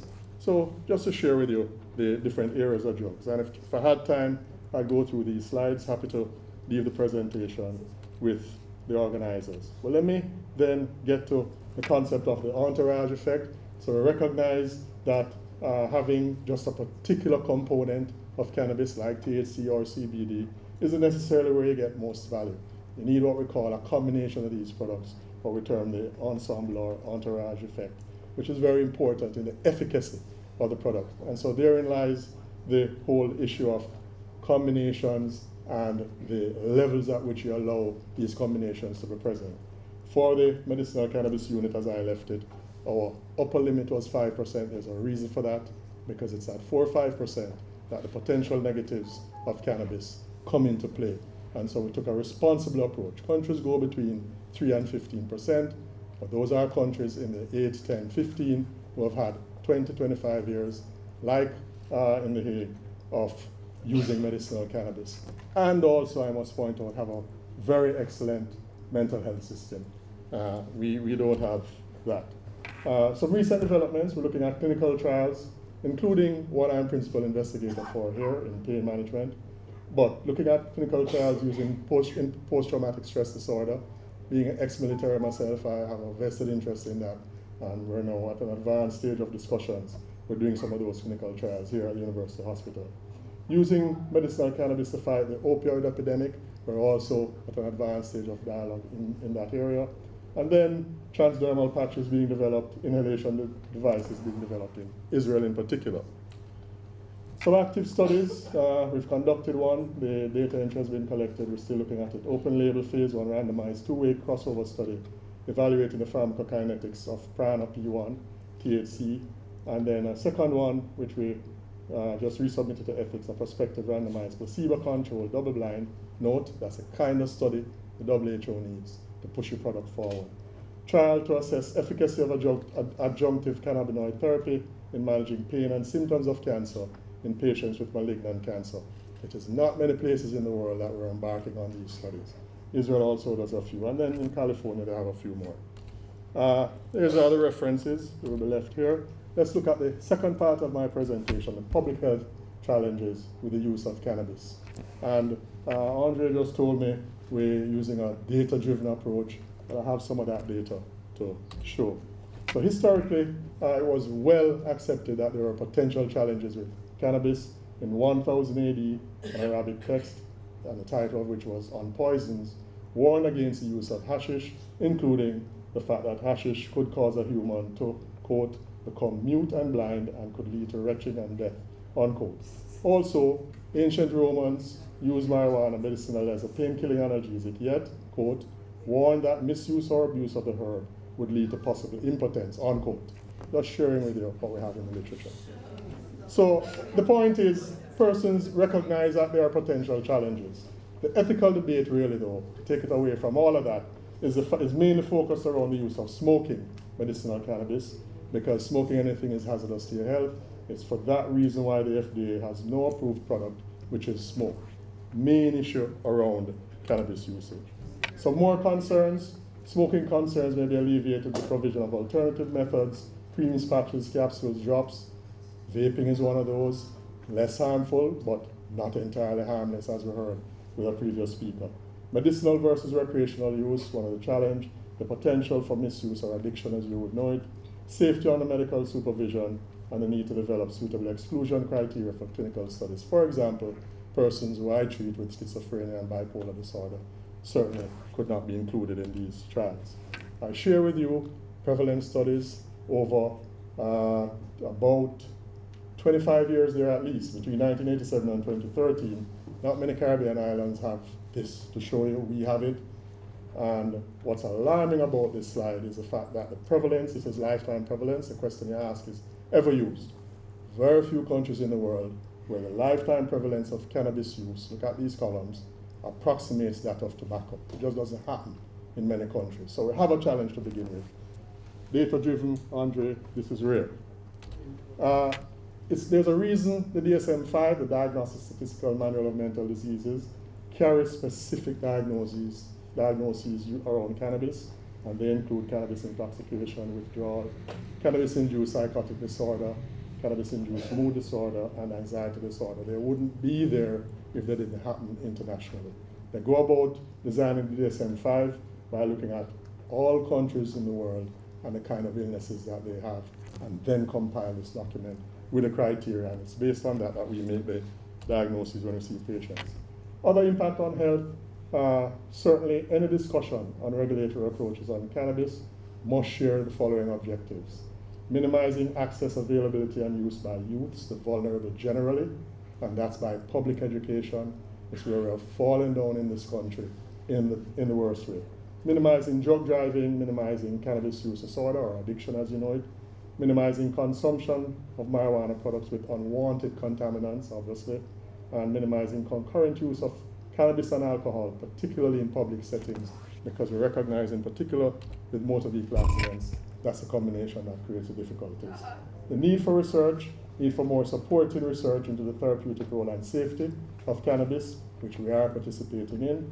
With greater research into its therapeutic benefits, physicians and elsewhere, others will be able to better analyze that benefit, but not only the benefit, also the harmful side effects, what it represents, how to manage them, of marijuana use, because there are harmful side effects potentially. Lessons from the tobacco and alcohol industry includes attempt to limit marketing, to restrict public consumption, to measure and prevent impaired driving or drug driving. And just as an example, by restricting public consumption, there are two purposes that serves: to reduce secondhand exposure to smoked cannabis, reduce the extent to which marijuana use is seen by youth as socially acceptable or normative. Very important point to be made. Measure and prevent impaired driving, and in the interest of time, I'll just go right on to the final area, drug scheduling.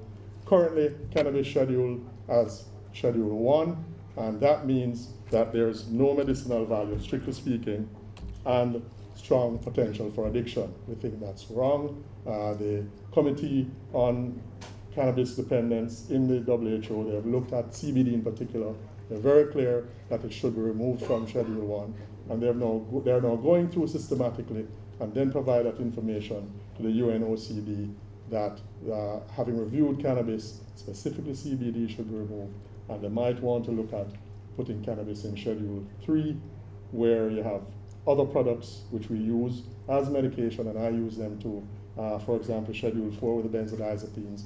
All physicians use Xanax, all physicians use Valium, and so on. And so the question is, why should those be appear in Schedule 4 with medicinal value when there are other products in cannabis with similar medicinal value? I think I can end with that. I think I've gotten the gist of the presentation across. Different regulatory requirements for each schedule. So for example, Xanax, which is addictive, and we use it, we have an amount above which we can't go per year. And this year, by September, October, we were at our limit, and patients just couldn't get the product. That's what regulation is about, ensuring that our country doesn't run away with itself and uses potentially harmful products ad lib. And I think I'll close with that. Thank you very much.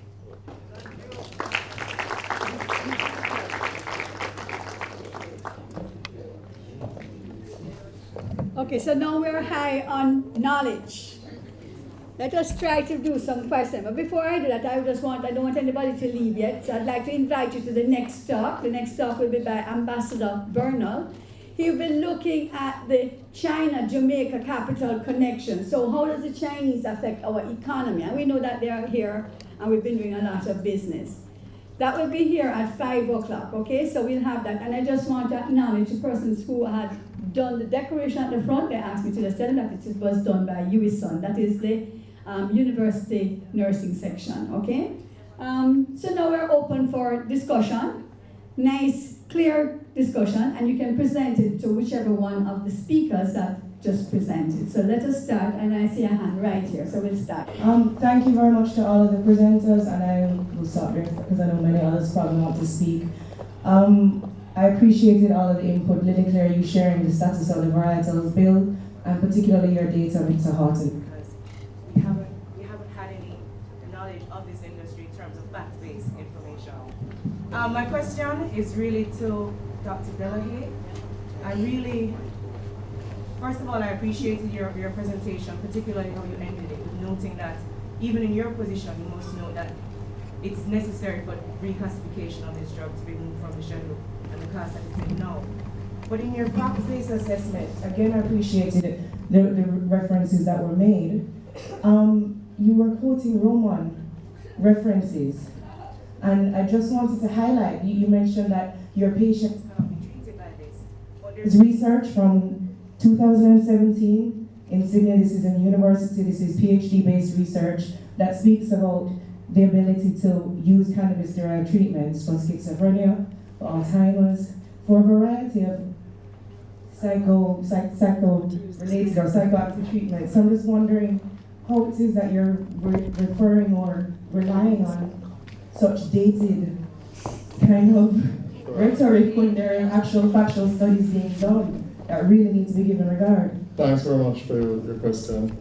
Nice question, I like it. I merely shared with you a little historical area to do with cannabis. I write a lot of medicinal cannabis products, including this morning. The point we're making is we use evidence-based studies, having worked like you have for your area of work, for my degree like I did. I don't think I readily accept a lawsuit for using a product that's not readily researched and indicated, very operative work, indicated for that area. So yes, I'm aware and will happily participate in those trials of the use of CBD in particular for managing some areas of schizophrenia. But there's no product at this time that's approved for that kind of work. Understood. I think it's helpful to share that as Sure, well. sure. Balance the view. Questions for two persons. One, Dr. Horton. You said that the data you showed us was collected at cannabis festivals. Yes, cannabis-related events, yes. Challenging that issue. Yeah, no, it's not 80% of Jamaicans, it's 80% of cannabis activists. So we also administer questionnaires at the Canex event. We administer questionnaires even at your event here last year. So yes. it includes people who are interested in cannabis-related activities. Yeah, I think that you needed to add that qualification to the data. Yeah, man, I did say. Yeah, man, I did say. This is from the respondents. And the respondents are from that. I did not say So the entire therefore population of Jamaica. we cannot generalize on what you presented. No, you can't generalize, but it's Thank you. a cross-section across the country, so you can use it. Remember, these are samples, and what we try to do is to make the samples as representative as possible. And the sample will never be a census, because there's no way we'll have the resources to go across the length and breadth of Jamaica to collect that type of data. What we had to do was to gather the people at central locations in Westmoreland, in Montego Bay, in Kingston, as well as in Mandeville, and to collect this data from them. So I'm not trying to make a statement about the entire Jamaica population. I'm just making a statement about those people who attend cannabis-related events. Thank you. Thank you. Dr. Delahaye, you said that you have conducted or are in the process of conducting a randomized clinical trial for pain management. Could you give us some more information on that? Happy to share it when we have the ethical approval. It's not ethics. Oh, it's not here. Yeah. Okay. That's all right. Good afternoon, everyone. I'm Dr. Shade Foster, and I'm a research scientist, biochemist.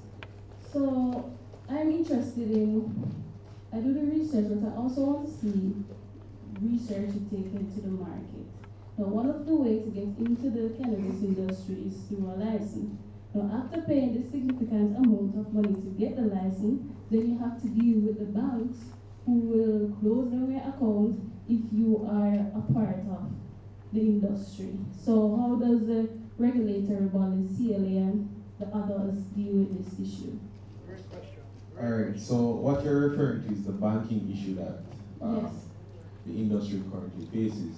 And it's really not just a Jamaican issue, or it's not caused by Jamaican regulation, it's caused by cannabis being deemed a Schedule I drugs in America, federally illegal drug. So because of our correspondent banking relationships locally with American banks, other banks don't really want to treat with clients who touch cannabis. Now, we've had discussions with the Bank of Jamaica, well, we've tried to have discussions with the Bank of Jamaica.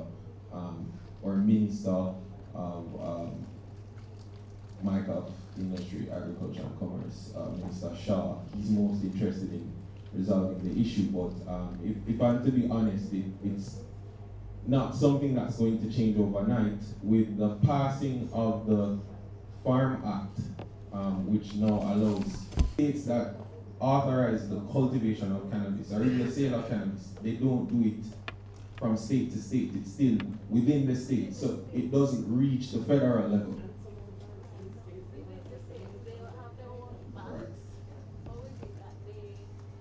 So we.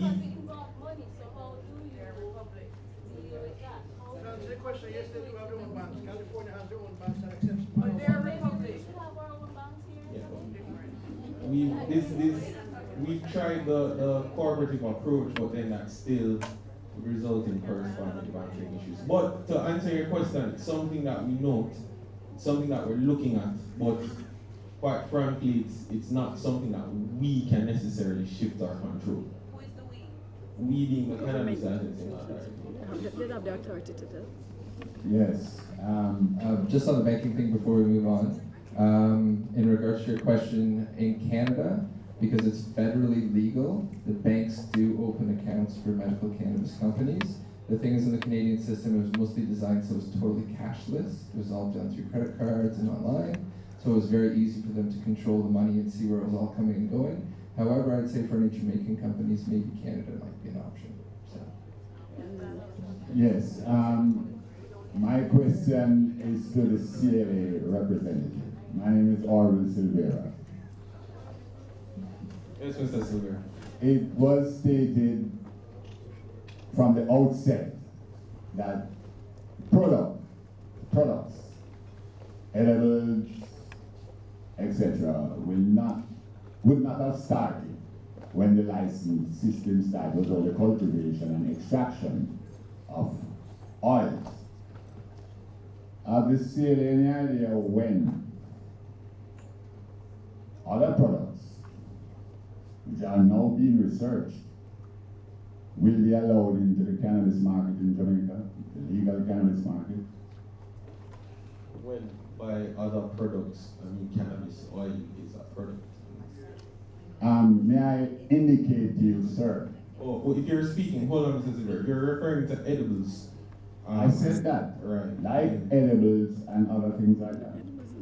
Yeah, well, no, I wouldn't be able to tell you when those will be permitted. So relative to nutraceuticals, has the CLA done any thinking on nutraceuticals that will contain both CBD and THC? Well, it's our understanding that the Food and Drugs Act is currently being amended to include nutraceuticals. So we have requested sight of the possible amendments to that. And so that is where we are where nutraceuticals are concerned. But it's something that we are looking into. So Dr. Delahaye then should be able to tell us whether or not the Pharmacy Act is being looked at to remove the THC as a Schedule 1 from the Pharmacy Act, and relatively seriously, the same thing is applicable to the Food and Drugs Act you just mentioned. Because THC is the problem here. There is nowhere in the annals of medicinal cannabis use where THC is being restricted. There are anecdotal, yes, but there are evidence nonetheless that indicate that what is considered to be shatter strength THC, the distillate of nearly 100% THC, removed one nurse who was crippled by arthritis that released her pain. So effectively, you spoke, Dr. Delahaye, of a safe 5% and above. And the question to you, other than the first one, how is the word induced being used in the sentence, cannabis-induced psychosis? Thank you.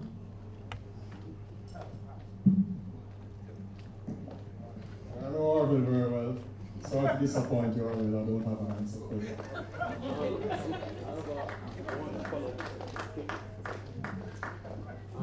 Mr. Silver, something to note though, the promulgation of the Dangerous Drugs Amendment Act would mean effectively that acts that are affected by that, forgive the redundancy, will have to also be amended. And that has not yet occurred, and it's something that we noted. So you're talking about your food and drugs. You're talking about your Pharmacy Act that refers to cannabis as a poison. So these are things that will now have to be looked at in light of one, or industry, and two in light of the Dangerous Drugs Amendment Act, which was only promulgated in 2015.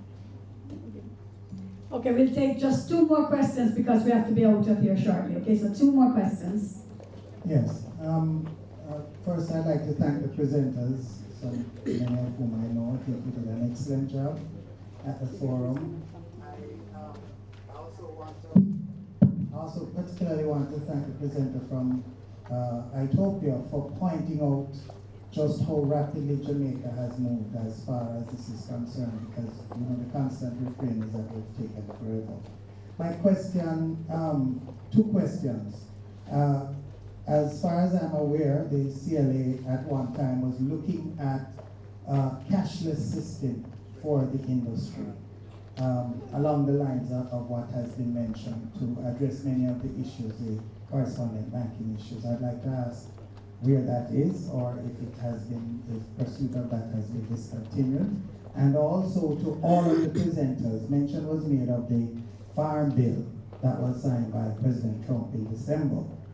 Would anybody care to comment on the potential implications of this bill for the direction currently being taken with the development of the Jamaican cannabis industry? Alright, I think I prefer to start with number 2 first, as opposed to number 1. With the farm bill, alright, so we are currently drafting draft instructions for hemp. Right? We currently don't have regulations for hemp.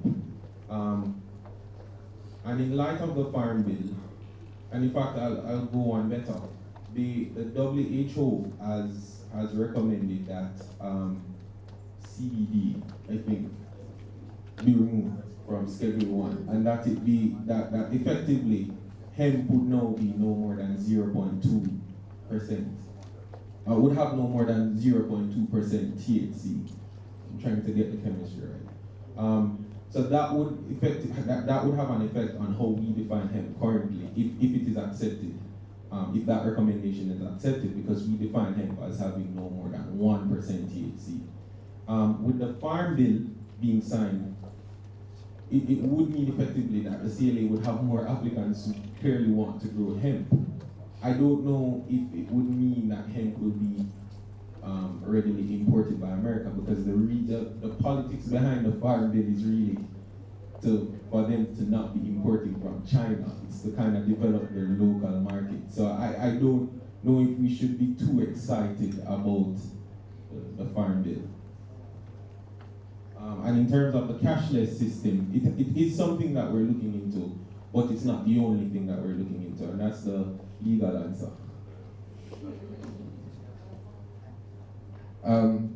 Just the thing with hemp is in Canada we've had hemp industry since 1994, and they've never been able to extract cannabinoids from hemp because you don't grow hemp to extract cannabinoids. And even recently, when the whole thing has now changed and we've got a unified cannabis industry, which is hemp, recreational, medical, the hemp producer is not allowed to extract CBD from the hemp. They have to sell it to a licensed producer who has an extraction license to extract CBD. CBD was rescheduled in Canada to a Schedule 2 narcotic, so it's still a controlled substance, and it can only be purchased through a prescription or through a licensed recreational cannabis store. So I know actually in the States with the passing of the Farm Bill, everybody thought that CBD now is going to become free, but if you actually look at what's happening in the States, they're cracking down on CBD and saying it's a regulated substance. So this Farm Bill has actually clarified the waters in the States a little bit, and I think you're going to see it's a lot harder to sell and distribute CBD products in the States moving forward. And internationally, there's going to be a lot more focus put on this and understanding. And once people realize that it is still a controlled substance somewhat, it will actually be a lot clearer for people to deal with. And then in terms of the cashless payment system, that's a great idea to have a cashless payment system. However, don't do away with cash, because as a person in the cannabis industry, the last thing I'd want to be is tied into a single platform for facilitating my consumers' transactions, and then also being stuck with them for only managing their fees, and you're in a monopoly situation, and it would just terrify the heck out of me. So, sorry. Okay, my question, one is quick. What was your sample size, Dr. Houghton? How many people? Yeah, the sample size was about 250 farmers and about, say, 800 consumers. At how many locations? At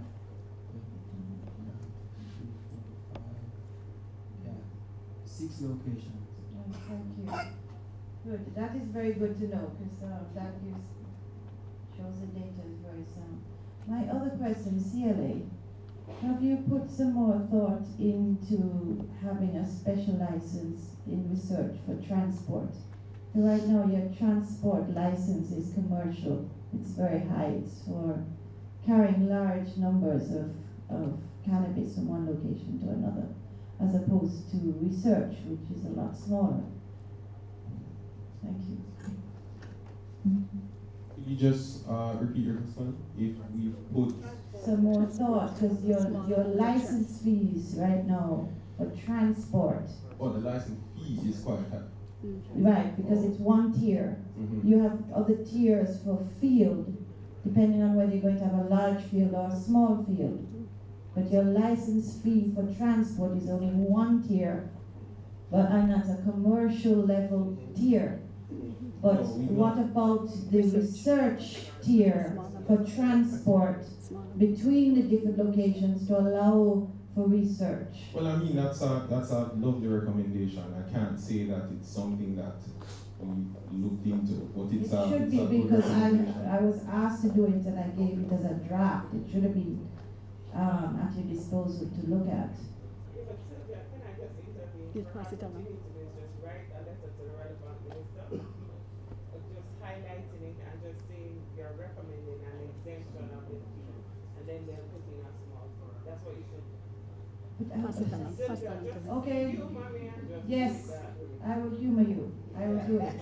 Thank you. Because you have to understand it was a whole volume of stuff, and that might have just gotten lost in the thing. But then this was the only thing in front of the minister to consider. Another consideration may be the fields or persons you may want to work with should have a license, which would make it easier for them to transport it back and forth from research. A list of persons. Okay, one last question, please. One last question. And Sylvia, remember that the regulations are interim, so the recommendation that you're making is something that can be considered because the regulations are interim. Good evening. Dr. Houghton, I want to applaud you for even taking the step to start doing the research, because our part of the region is very short on doing our own research. We always have to depend on foreign research for our region, so I appreciate it. Good start. A lot was mentioned about the need for certain skill sets, the need for research, and all that type of stuff in relation to Jamaica's cannabis industry. Now, I want to know if there is anything being done strategically at the national and as well as the university level to develop that capacity, the human capacity as well as the research capacity. I ask this because I work at the Latin American Caribbean Center at the Vice Chancellery. Dr. Lalahe, we've met before, we've had meetings. We're working with universities in Latin America, signing MOUs between UE and these other universities that have capacity or greater capacity or shared interests in certain research areas.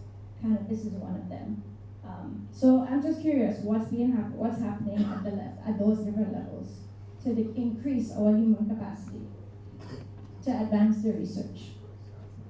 Maybe I just can come in. At the national level, I'm not sure what is happening in terms of looking at the industry and see where we need trained and qualified persons. But at UE, we have just been looking at a couple of courses that we're gonna offer, and one of them would be a minor in cannabis biochemistry. Right. And we hope to put that on very soon. But that would cover mainly, the cannabinoids, to look at the science, really, of managing this product. Right. So we hope that through life sciences, I know Michael just left, but there are a couple of courses we're looking at piggybacking on, to like horticulture and introduce some of these areas that will include managing and growing, cultivating cannabis. So it's getting there, but not as fast as we hope. And you did mention MOUs with various institutions that would have the capacity to do the kind of research that is needed to kind of, one, regulate the industry in a proper way, but also push it along. That's something that the CLA is doing currently. We've been in discussions with various entities and institutions to kind of do the work that we can do. So that's the short answer from us. Okay, so one last question. The gentleman with the hat, please. Good evening, everybody. Question to the CLA. Does it have a bank account? And how have you circumvented the corresponding banking issue to have that account if you have one? Other question is to Mr. Utopia. When Linnaeus classified the ganja plant, why did he classify it as cannabis indica? Thank you. Well, yes, the CLA does have accounts, and I don't know if we have circumvented the banking issue. Okay, on the classification, so for indica sativa, I would agree that if you're going to use that to describe the appearance of a plant, that's probably relevant. So like the short, stocky, broadleaf indica plant, or the tall, lanky sativa plant. However, there isn't a corresponding effect. That's more what I was saying. There isn't a corresponding effect to indica that's always going to make it sleepy or heavy. And actually, when you do a genetic screen of ones that you would call indica or ones that you would call sativa, a lot of times you might actually find more genetic similarity between one that's an indica and a sativa than ones that are both indica. So you're right in terms of the appearance and that kind of classification, using it that way. I think that makes sense. But in terms of using it as a way for patients to guide their selection of what kind of high they're going to get, no scientific basis. I want you all to thank you again for coming, and I hope you enjoy our presentations. Thank you very much.